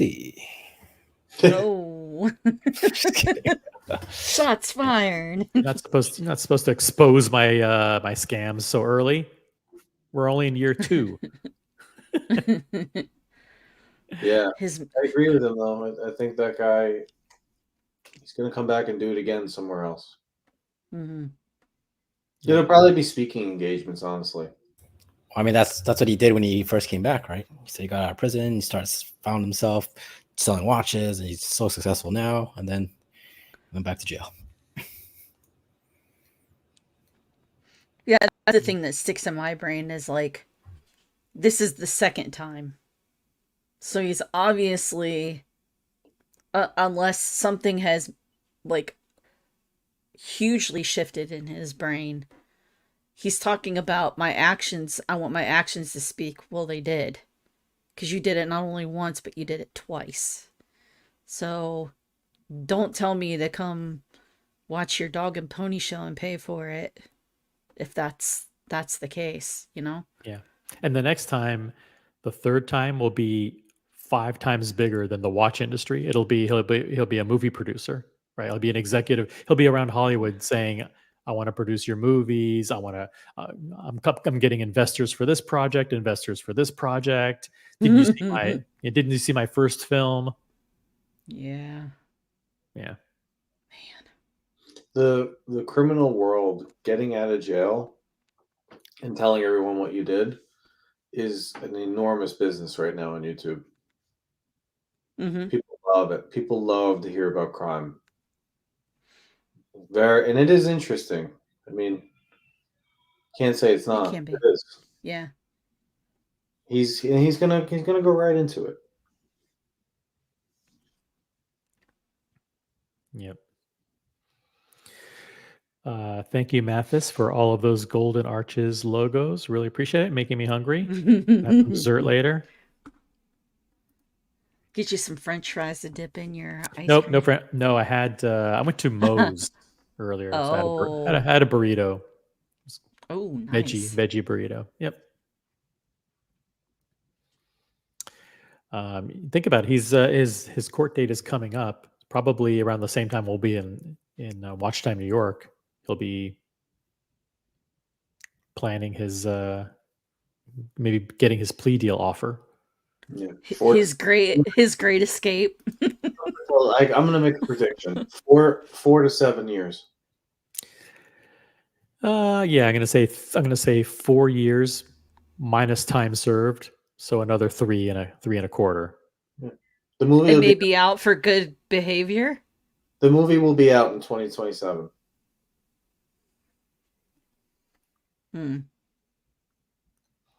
Yeah, I could see that happening. Yeah. It's just Uh, sad. All those TPG's people that he hurt. Yep. Yeah. TPG's best case scenario is a participation fee for allowing himself to be interviewed in a Netflix documentary, just like Billy McFarland did with Amazon. It's a business move now. Being a criminal is Mhm. not a bad thing if you know how to monetize it. I mean, have you seen the Mob World recently? Oh yeah. No. Oh my God, these guys are stars. Mm-hmm. Hold on. Let's see how many subs Sammy the Bull has on YouTube. I'm not kidding, OC. Yeah. Yep. But does 600,000. he do videos? He does all Yeah. sorts. He does stories. His show's actually fucking awesome. I'm not gonna lie to you. It's great.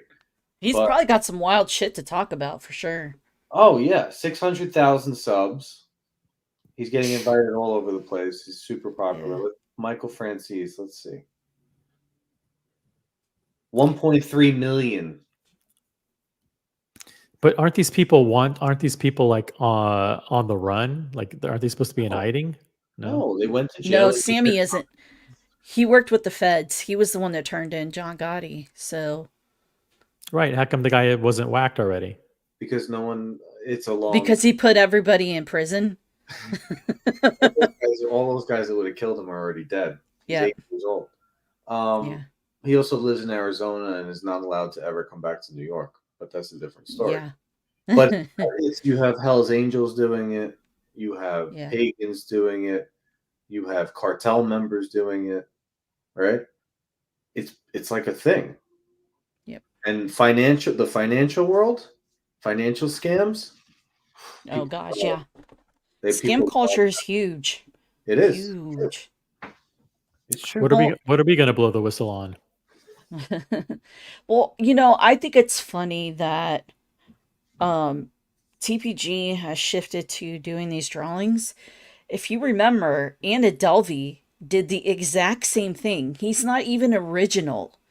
He is nothing but a copycat and motherfucker. Because there's nothing to do in Yeah. prison. There's nothing that you can create of any kind of wealth Right. that's personalized, unless you're doing some Yeah. kind of artistic. And she was able to set all that up, and he was like, oh, I could do that. Like, she sold her story, she did that. Like, he's taken every play from her book, man.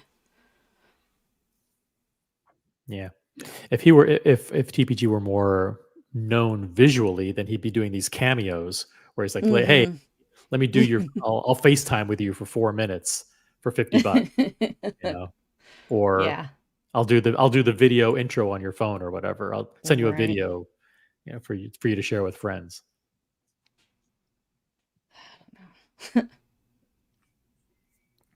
How many cameo vids add up to $5 million? The thing is, Depends on how much you charge. the money's not going to the victims. It'll never go to the victims. But hypothetically, couldn't he do it if someone comes from Hollywood and wants to do the story? Couldn't he participate and sell the story to them with an agreement that $5 million of the proceeds goes back to the victims? He could, right? He could, but why would he do that? Well, it shows faith while he's in jail for him to get out early, right? He also gets it paid off by the movie. And when he comes out, he's going to just do it again. And it'll be easier to do it again if you don't owe anyone any money. I would do that. Buckley. I mean, being serious. Wouldn't you? Like, that's the way you Yeah. do it. Like, yeah. Yeah. This is gonna be a huge- Get the heat off your back and Yeah. move on to You your can next make 100 scam. million Yeah. off- Mark Wahlberg's going to make 40 million off this movie. I want 5 million to go back to the victims, pay them all off, Mhm. pay my restitution off, and you can have anything you want. Yep.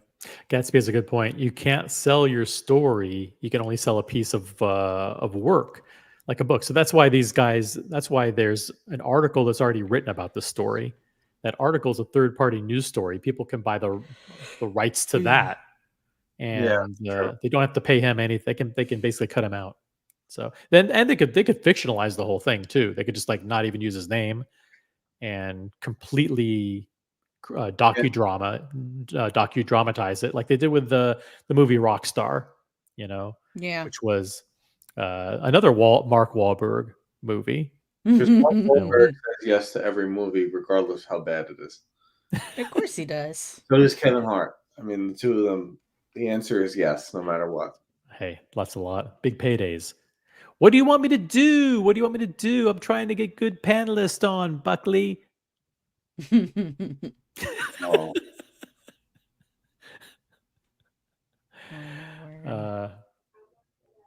Yeah, if he goes to trial and loses, he won't get any breaks. He's not going to go to trial. Yeah, he's definitely going Yeah. to take whatever deal. Yep. So He's trying his hardest, that's for sure. I got to go away for like 4 minutes. You guys run the stream. Okay. Okay. very specific. Oh. 4 minutes, huh? With that, I'm Hey. gonna hop off. Bye, guys. Oh, what a prick. I gotta go walk the dog. All right, see you guys. I'm gonna go walk the dog. All right, it's time for the inmates to run the asylum. Let's do this, Buckley. Wait, you don't want me running streams. All I do is take groups down with me and get into trouble. You just vent. We're gonna get you and Rose on and just let you two run wild. We've done it. We've done that on Friday night probably like 10 times. Oh my god. It gets everyone really, really pissed off.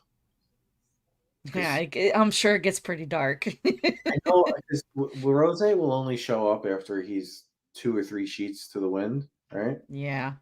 And I know how to like poke him to get the worst out of him. And it works every time because he's under Of the course it does. and every time he just gets everybody angry. We wind up having to go into after show. Yeah. Oh. Yeah, he's just been hanging out in the chats lately. Rose, are you afraid of us or you just quit drinking? I don't like this. You have them all. Yeah, he's live. He's on Nope. He's on what's his face's on Luce's stream. Nope. There we go. I don't like that setup he had.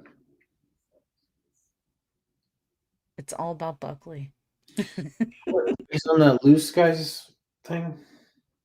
Yeah. He's doing a live chat. I don't know if it's like text live chat is what I'm guessing. You know what? I gotta be honest. I don't really find it that interesting. I don't either. Like, it's unoriginal. Like, to me, he's just an unoriginal narcissist. Does the same thing that they all do. Like, Yo, it's kind of desperate, right? I don't know. Mm-hmm. Yo, Matt. It feels very desperate. yo. Yo, jabronis, what's up? Listen, okay? The TPG. No, you listen, jabroni. I'm listening. To us, the TPG story is kind of interesting. Some of us have met the guy. I've had dinner with the guy, right? But nobody else would watch this movie or TV show. No one is picking up this garbage. Not even Hulu or Amazon. Nobody's picking up his deal. I promise. You might have a point. What's the story going to be about? He stole some watches. This happens every day. I know. It's true. And 5 million's like not that much money compared to a lot of other things. I know how sick that sounds. I know how sick that sounds. True. There's kind of some story with like the 3 or 4 fake robberies, but it's not enough. It's not enough for a movie or even one episode on Netflix or anything. What if you wrote the movie? Listen to me, from Liz and Darby's point of view. They're I fucking in on mean, it too. They're in on it too.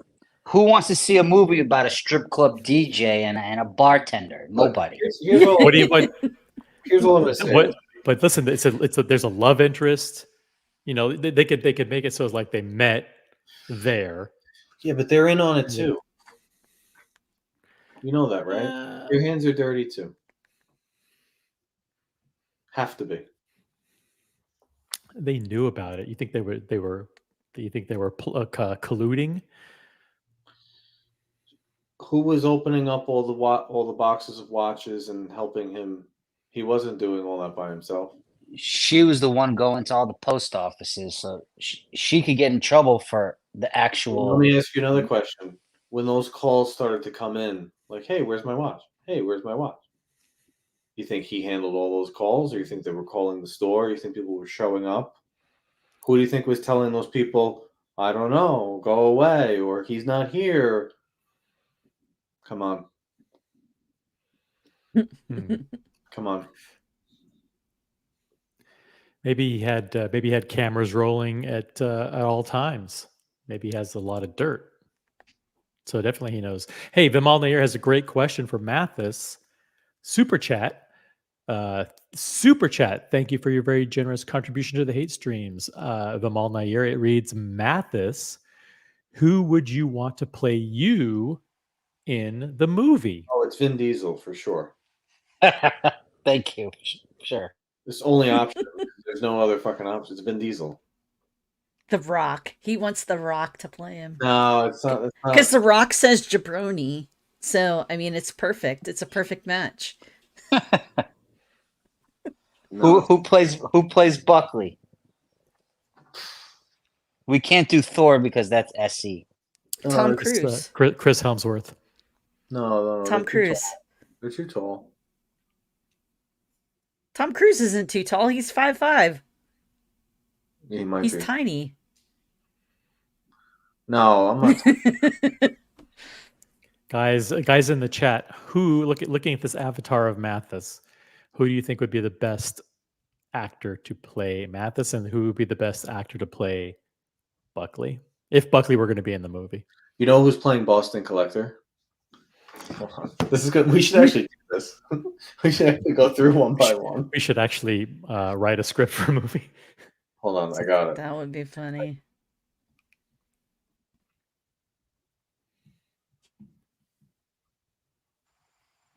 Well, OC 100% will be played by Tom Hanks for sure. Michael, listen to me. Michael Kelly. Michael Kelly's playing Boston Collector. Pull him up. Pull him up. All right. Without doubt.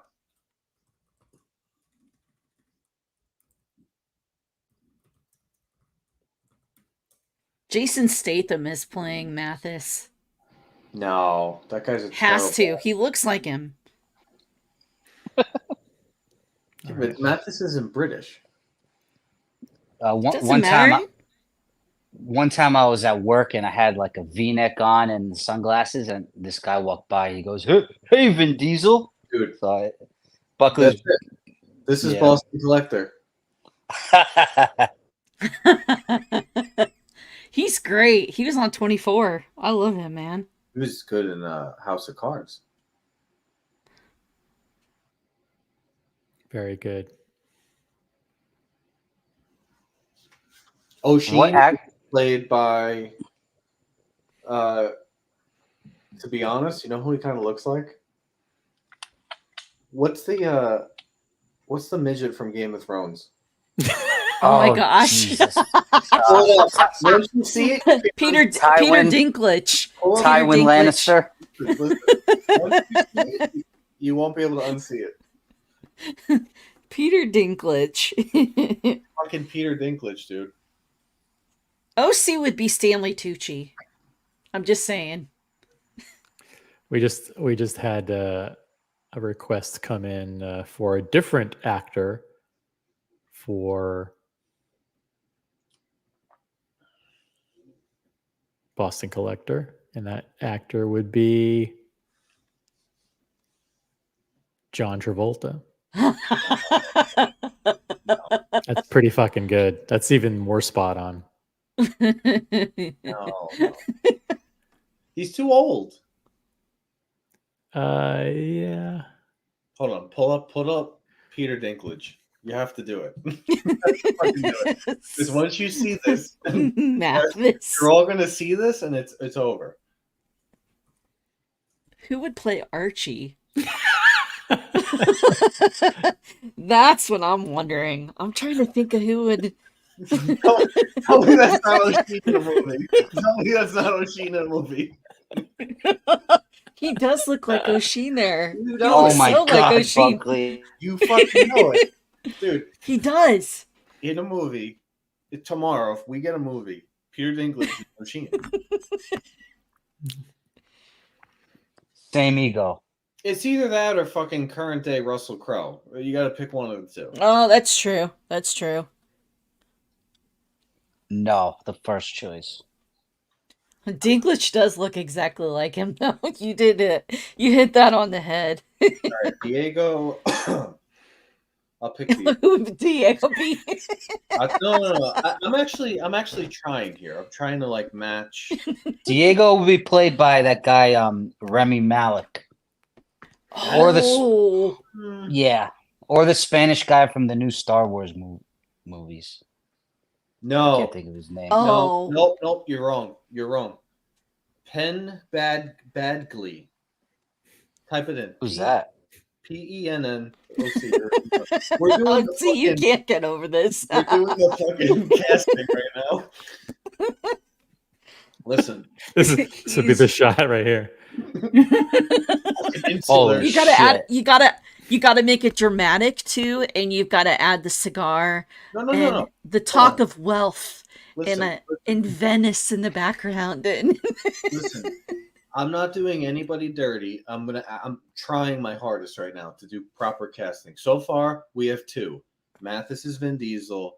O'Sheen is Peter Dinklage, and he's a hell of an actor too. And So I really, seriously, if you've seen Doug Stamper in the other show, Boston Collector is Michael Kelly. I mean, you just got to buzz his head a little bit more and put a black T-shirt. AP. So we got three. I need a spreadsheet going. type in PENN BADGLEY. This is. I know who Rolex looks exactly like. Rolex looks like this. Go ahead. Who is it supposed to be? O'Sheen. Diego. This is gonna be Diego. Oh, this. This kind of looks like Dear Artifact. Well, you got to pull up more possibly. pictures. Yeah. Tell us, dear Artifact. Tell us. This is Double Crown. This is kind of double. This is like Double Crown a little bit. Okay, dear Artifact, who's Buckley? You got to give it to us. You know what, OC? I think. So many choices for me. Could we do Kevin Spacey? Can we bring him back? Yeah, he's been found innocent. He's free of all charges. Mm-hmm. There you go. Yeah. Although Kevin- Spacey's a little old. Yeah, to we be need playing a Diego. spreadsheet with a top choice, a second choice, and a third choice. This is a fucking stream and a half, guys. Well, you could put Rolex down as Aiden Ross if you guys know who that is. They look exactly the same. You can't do that because that's not an act. You need an actor, like a real. You need a real deal Evander Holyfield. DCNLV agrees with me. He says OC, he is a dead ringer for Double Crown. Yeah, he is. Especially that top left picture there. You know, if you but Double Crown. The thing about this dude, because the wife used to watch this show on Netflix called You, which is it's the same show, 4 seasons. Like, don't watch it; it's fucking terrible. But she liked it. This guy's kind of like he's got like smaller wrists. He's kind of smaller. Double Crown would be. I gotta think about Double Crown. I don't even know. We'll circle back. Mm-hmm. Let's see. Any other choices here? Yeah, Doc Mick. I think you meant to Oh. write. I think you meant to write Joe Pesci, Doc Mick in Florida. Brody's Kevin Costner. Brody's Kevin Costner. Oh, absolutely. And Yeah. who's Father Artifact then? MJ is going to be played by Jeremy Renner. For sure. That's the best. That's the best one. That's the best one. Jeremy Renner, Brody's fucking Kevin Costner for sure. Okay, we're doing good. We got like 5 people so far. Yeah, someone's gonna have to go transcribe the stream and create the spreadsheet as a result. Oh my god. But luckily, when you play this back, you'll turn closed captioning on, and you'll just get the transcript. Listen, I know. Listen, Danny DeVito is playing Archie. No. Oh, Archie. come on. He's got that vibe, that crazy vibe that he could pull off. You can make him look like Archie with prosthetics. You can fix that. I had to think about that. Archie's a tough one. He is a tough one. I got Tim. Louis Anderson would have been a perfect choice for him, but Louis Anderson's dead, so we can't have him act for him. So Tom Hardy, Evan G. Yes. Absolutely. Like spot on.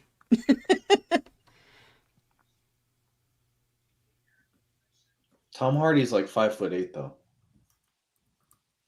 Yeah, but we're doing mugshot style.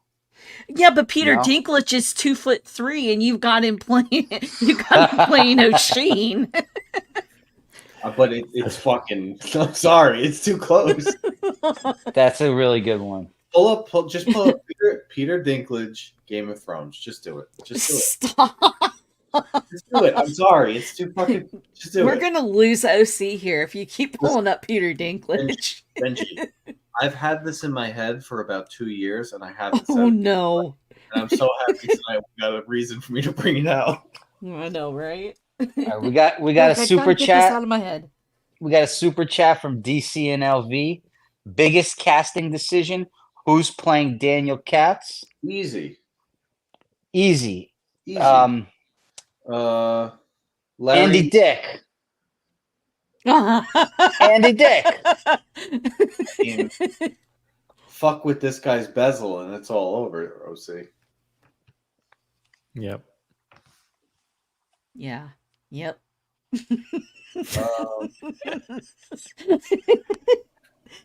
Oh, I know I'm putting a target on my back, but it's too funny.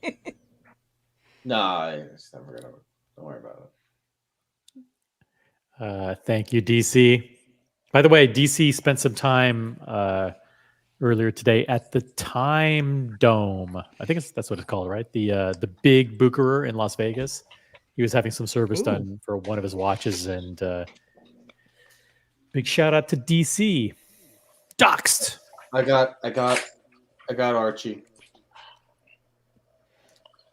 Who's Archie? We're gonna give Quentin Tarantino. We're gonna make him gain 50 pounds. Then we have our Archie. You guys gotta remember, these guys, they can fluctuate in weight. You can dye their hair. You can grow a beard, shave a beard, right? Right. Mm-hmm. So when you think like that, or George Lucas. So it's not about like personality at all. Just looks, just face. You gotta match. Yeah, we're just going by look. Someone who, if you saw them in real life, you'd be like, "Holy shit, that actually looks like him," right? So yeah. I would add 50 pounds on the Quentin Tarantino, and you got your fucking Archie. Well, if we add 40 pounds to Captain America, we got Buckley.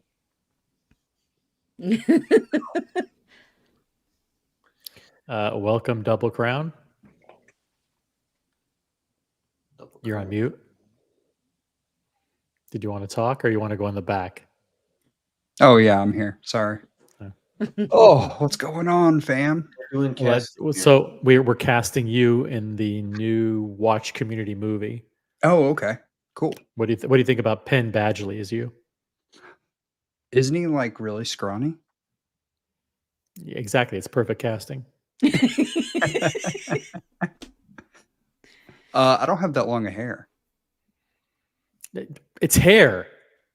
We can trim his hair. Hollywood Okay, creates fine. magic. Okay. I mean, it's just that, we're just going for like boom, quick visual lock in. Okay. Sure. All right, guys, type in your Andy. I think Andy Dick at Daniel Katz would be probably that's a pretty good one. Let's see if we can get this here. Andy Dick. Double Crown has like the most like American look that went to World War II type. So anyone from the Band of Brothers he could be. That's interesting. Let's see. How about this here? Wait, who's casting? Who's this? This would be Daniel Katz probably, right? Oh, for sure. yeah, I yeah. think that'd be my bet. You put some big round glasses on him. Yeah, that's him.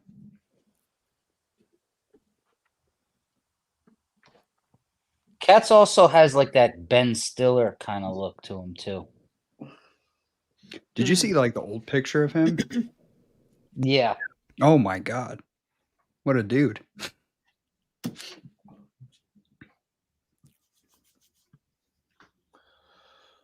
We could do a whole stream on this. Yeah. Someone just sent me a picture. Let's see here. How do I do this? They have a suggestion for Rose Paul. This is so close though that this might actually be doxing Rose Paul. So what do you think of this here?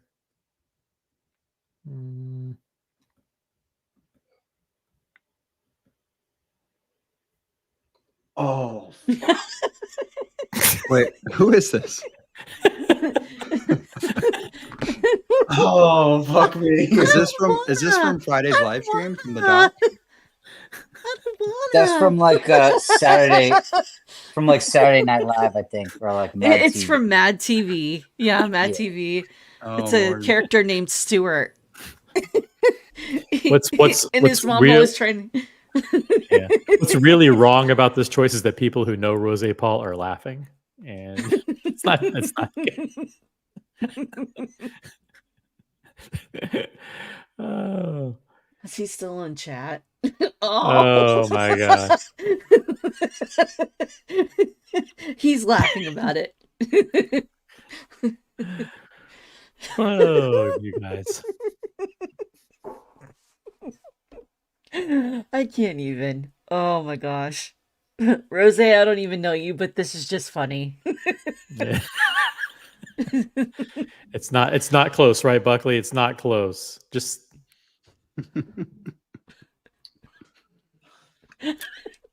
terrible. Way off. Whoever sent me that.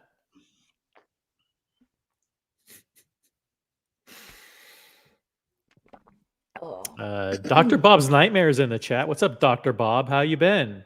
Thank you for coming over to the hate stream. The hate stream.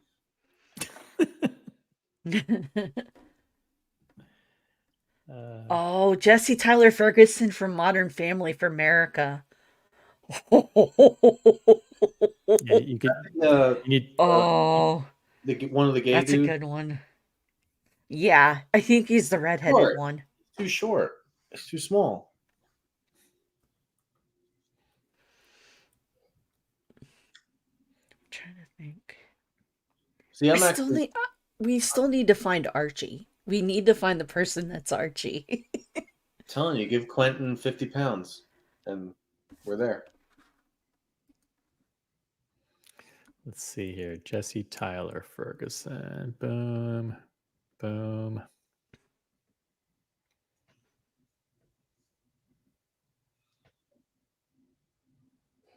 Did you guys ever see Katz when he was young? No. He's a handsome bastard. I'm gonna do America a solid. I'm gonna do him a solid here because I'm actually trying I'm trying at this tonight. Damian Lewis. There's your America. Oh, okay. Yeah. That's a good one.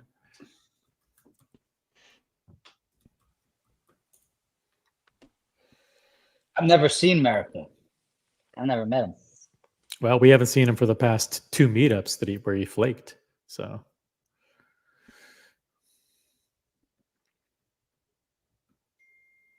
yeah, that's a good one. There we go. That's America. Handsome, ginger. He I like that guy. That guy's a Oh, really it good fits. actor. It fits too. Yeah, that was a he cool was show. airborne. He was airborne as Captain Winters in Band of Brothers. We know how much America likes to pull his parachute.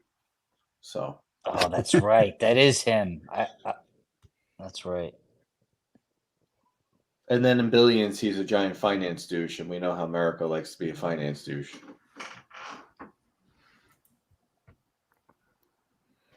Yep.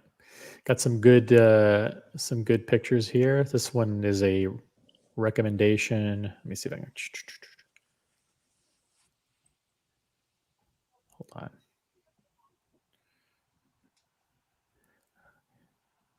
This person this is Drake. Drake's gonna be cast Drizzy. as Rolex. Drizzy's little legs. Oh, no. How about Sean? How about Sean? Sean's like Al Pacino. Nah, Al Pacino's too old. Right, but young Al Pacino. Yeah, but you Oh, can't Sean. do that. Sean reminds me of. Oh, who is it that I saw that reminds me of him? Quentin Tarantino? No. No. Who's the guy that was in Desperado? What's the guy? The guy that Anton- plays the butcher in The Boys. Looks like him, kind of. Oh, yeah, but that guy's too big and burly to be like Sean. Sean is like Sean's like Antonio Banderas or like Benicio del Toro. Here's my Benicio del choice. Toro. Here's my choice for Sean. This is Tommy Chong. Chong. Holy shit! This is actually a fucking good pick, OC. I know. This is Tommy Chong when he was young, way younger. Yeah. Good luck getting Yeah. Tommy Chong in a suit and tie. Yeah, unfortunately he's a lot older now, and he doesn't. But this would, Yeah. I mean, with the right Lennon style glasses. Yeah, you give him a custom suit, Yeah. fix his Doesn't- hair. Yeah. Yeah, that would be fucking awesome. Yeah, I'm sure. What were some of the other ones for Sean? Yo, Dear Artifact is the guy that plays Ant-Man for sure. Oh, Paul Rudd. Yeah, that's Dear Artifact.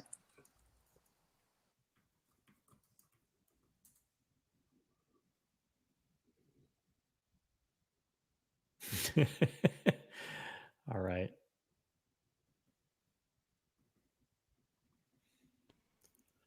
Yep.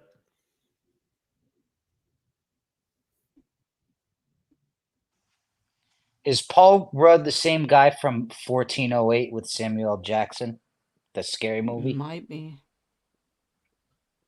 Archie would be Philip Seymour Hoffman, but he's not alive anymore. He would be Oh. perfect for it. Okay. Hmm.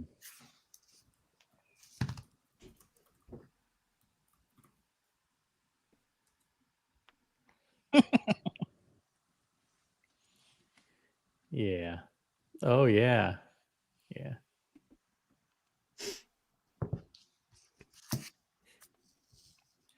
Yeah, there's some of the they could like this one right here.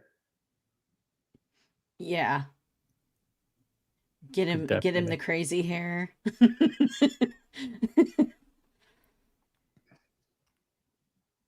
Yeah, he could definitely pull it off. Jack Black for AC3. Oh, newbie. yeah. He could be. There you go. There you That's go. that's not bad.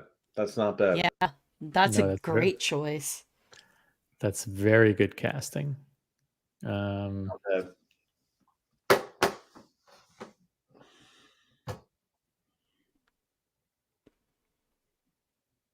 Oh, this one is a dead ringer for him. Yeah. This could work. Oops. Yeah, just dye his hair blonde and throw some glasses on him. No, just what do you mean dye his hair? Just like shave his hair, except for like a couple of strands. You know? Oh. Good stuff. See, there are 50 people watching our Zoom call where we're doing, you know, And all we're doing is casting for a movie. we're just shooting the shit. People need a good laugh. We're here to provide.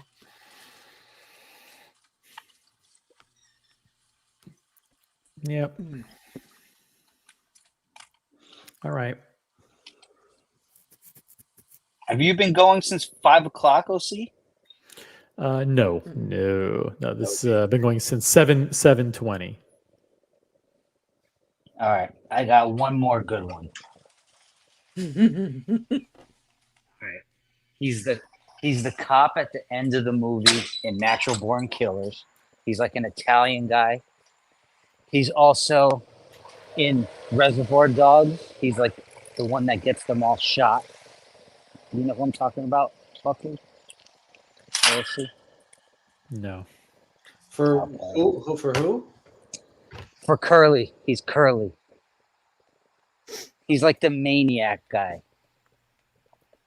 in Reservoir Dogs. The Maybe Maniac. Mr. Brown. I think he's Mr. Brown in Reservoir Dogs. Okay, Mr. Brown.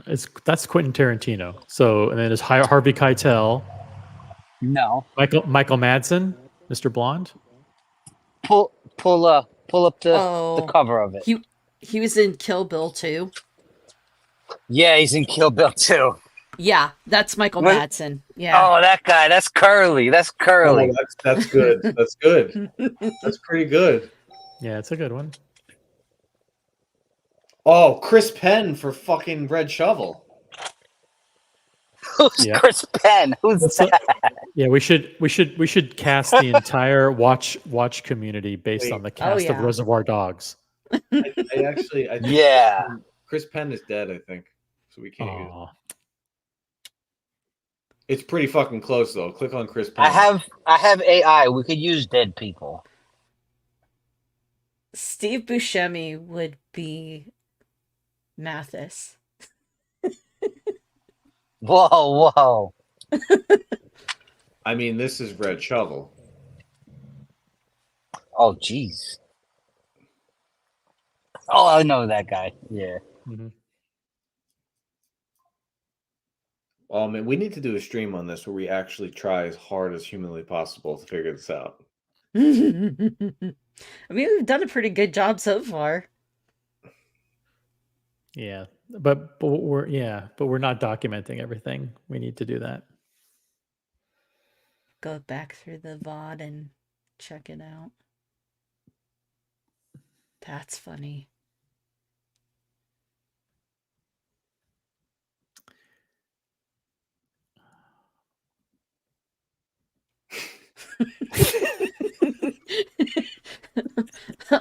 He's just over here cracking himself up.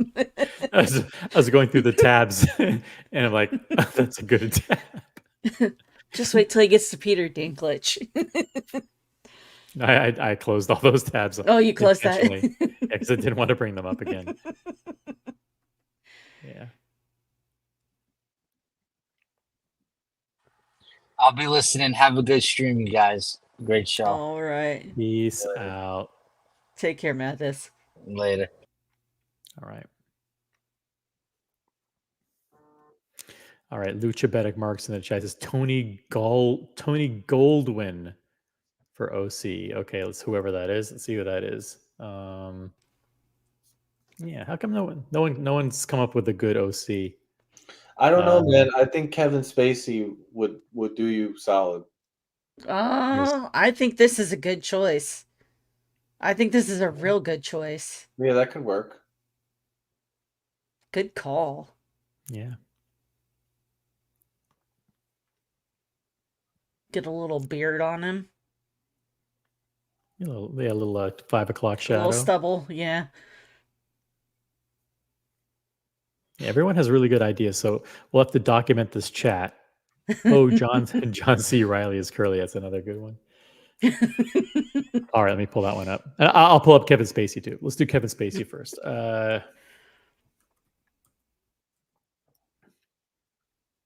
Oh, that's almost too good, right? Hold on a second.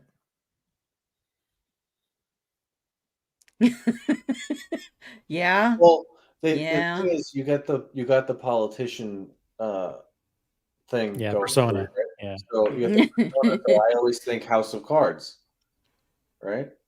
Yeah. Spacey. Master manipulator, you know? Uh-huh. Yeah. Let's see. John C. Riley. John C. Riley. Oh. I love John C. Riley. He's so good. There we go. Yeah. Wait, we didn't talk about Small G's casting.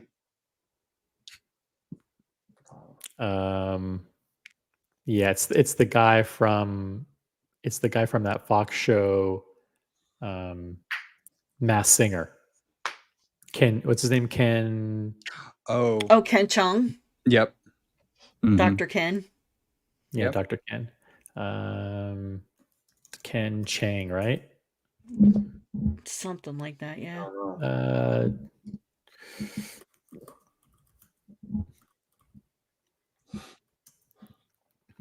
Ken Jeong. Yeah, there we go. Jong. Okay.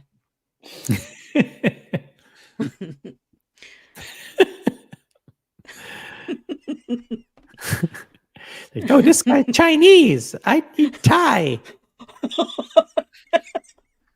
my God. No, I don't know if he's Chinese or not. He could be, whatever. I think he's Korean. Yeah, he's Korean. All right, sorry. No, this guy would play Humble Pine in a split second. Oh. Humble Pine for sure. Possibly. Yeah, with the age. He's a little older. Give him glasses, a cigarette, and have him just say, "Go fuck yourself," and you got Humble Pine. No, who I think of when I think of Humble Pine is there is a physicist that works with Neil deGrasse Tyson, and he looks like Humble Pine. All he'd have to do is grow out his hair a little bit more, but he's kind of got that crazy hair going on anyway. Perfect cast for him. He's not an actor, but he would still be able to pull it off. No, I think the best choice for I better not pull that up. Too close of a resemblance.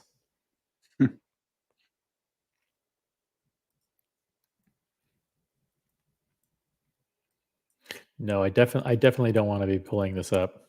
Nope.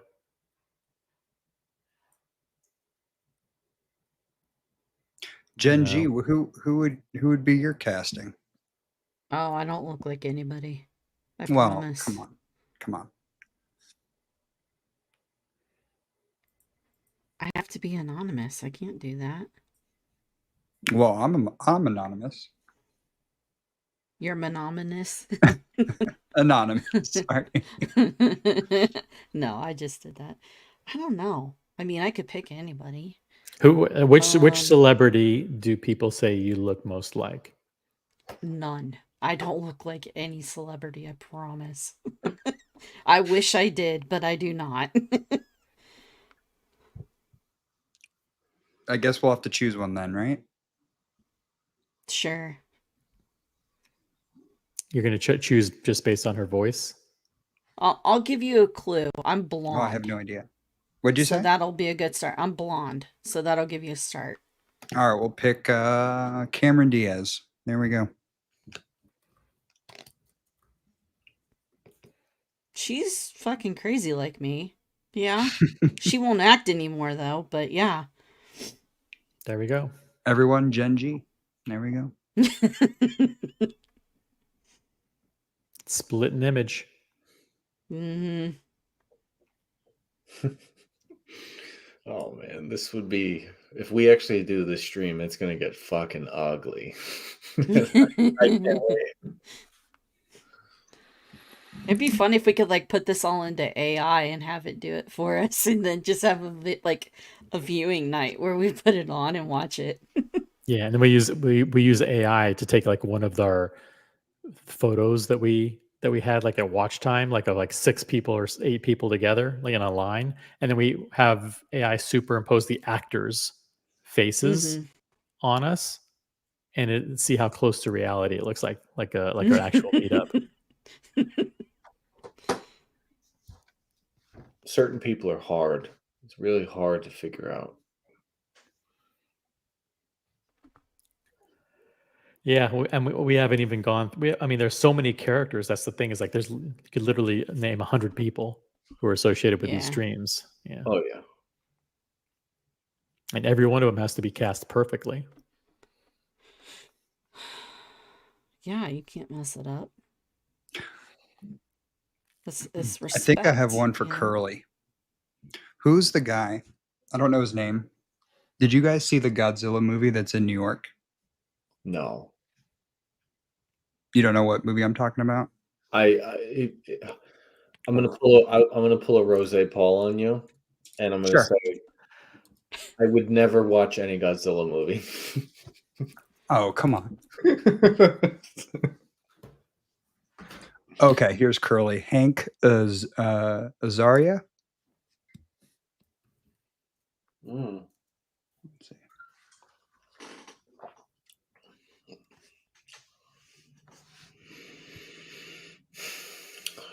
Man, this is tough. I'm stumped on a few people.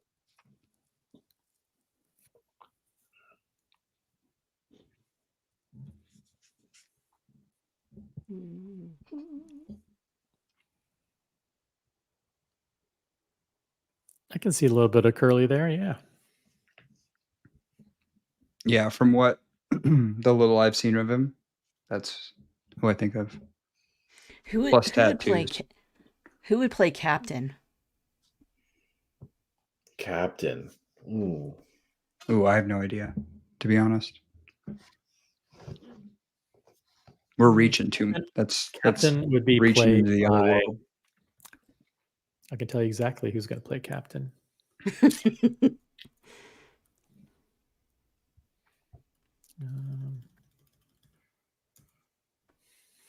Here's Captain 100%. Ready? Ready.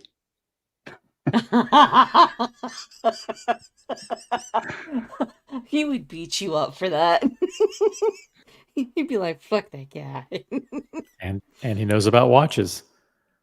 He does, and he has a lot of them too. That's funny.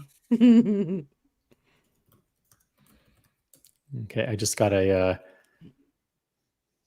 request to cast this person as this person will now be cast in the role of Daniel. Oh, don't do Okay, Daniel don't Katz. do Daniel Katz dirty. Woody Allen. Oh man. Fucking asshole. I mean, Yeah, well- Andy Dick isn't much better, but Woody Allen is the fucking worst filmmaker in history. I hate this guy. oh, dang. Hey, Oh, you shit. said it was gonna get ugly, Buckley. Here we go. Yeah. Here we go. I got Chuck Flew Up, Alec Baldwin. Boom. Look at that picture. Oh yeah, that'll work. Chuck Flew Up, Alec Baldwin. Yep. There We you got go. it. Yeah, we just stumbled upon that. I didn't know Chalk had the Explorer 1. Did he say Polar Explorer or Explorer 1? Explorer 2. Oh, Explorer 2. Yeah. And the Gray Diver. Yeah, on the blue. Do you have the blue strap? You should wear it. It'll look good. I haven't broken into the blue yet. I've kept it fresh. It looked really good on that. Yeah, it matches the inner gasket and the blue and the dive bezel. I the just got same blue. another. I'm getting a lot of anonymous casting requests. AKA Diego. I wouldn't presume that, but let's just say that some of the Hollywood types have just are requesting that we cast this person as Dirk Diggler. Oh man. Oh dude. Lumiere to be Lumiere. cast as Dirk Diggler. Dirk Diggler. I think Lumiere would ask for too much money. Lumiere is he's part of Disney, so he's Yeah. under Honestly, special. He's go for that Disney money. if you want my real Dirk Diggler, Danny Trejo. Oh, Danny Trejo. Danny Trejo, yeah.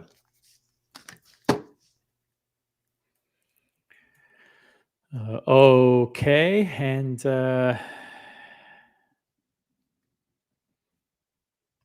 we go. He's a heck of an actor too.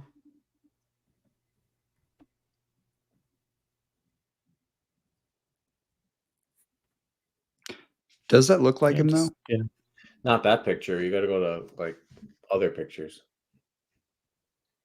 He's 80 years old. Never mind. Holy shit. I didn't know Yeah. 80. Yeah. Holy Yep. fuck. Yeah, it's about right. Yeah, 80. Wow. God damn. We'll do a month where you have to make your avatar your casted character, your actor.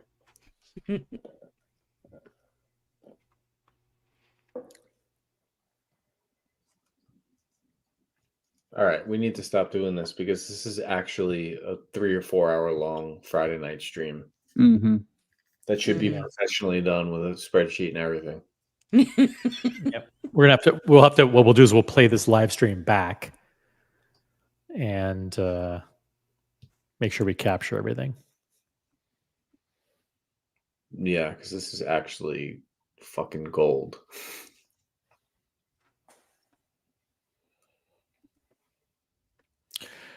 All right. Oh, should we put a pin in it? Should we go to the after show? Yeah, let's go after Let's show. do it. All right. Tell you what, guys, we're going to drop the link to the after show. We have 8 slots available.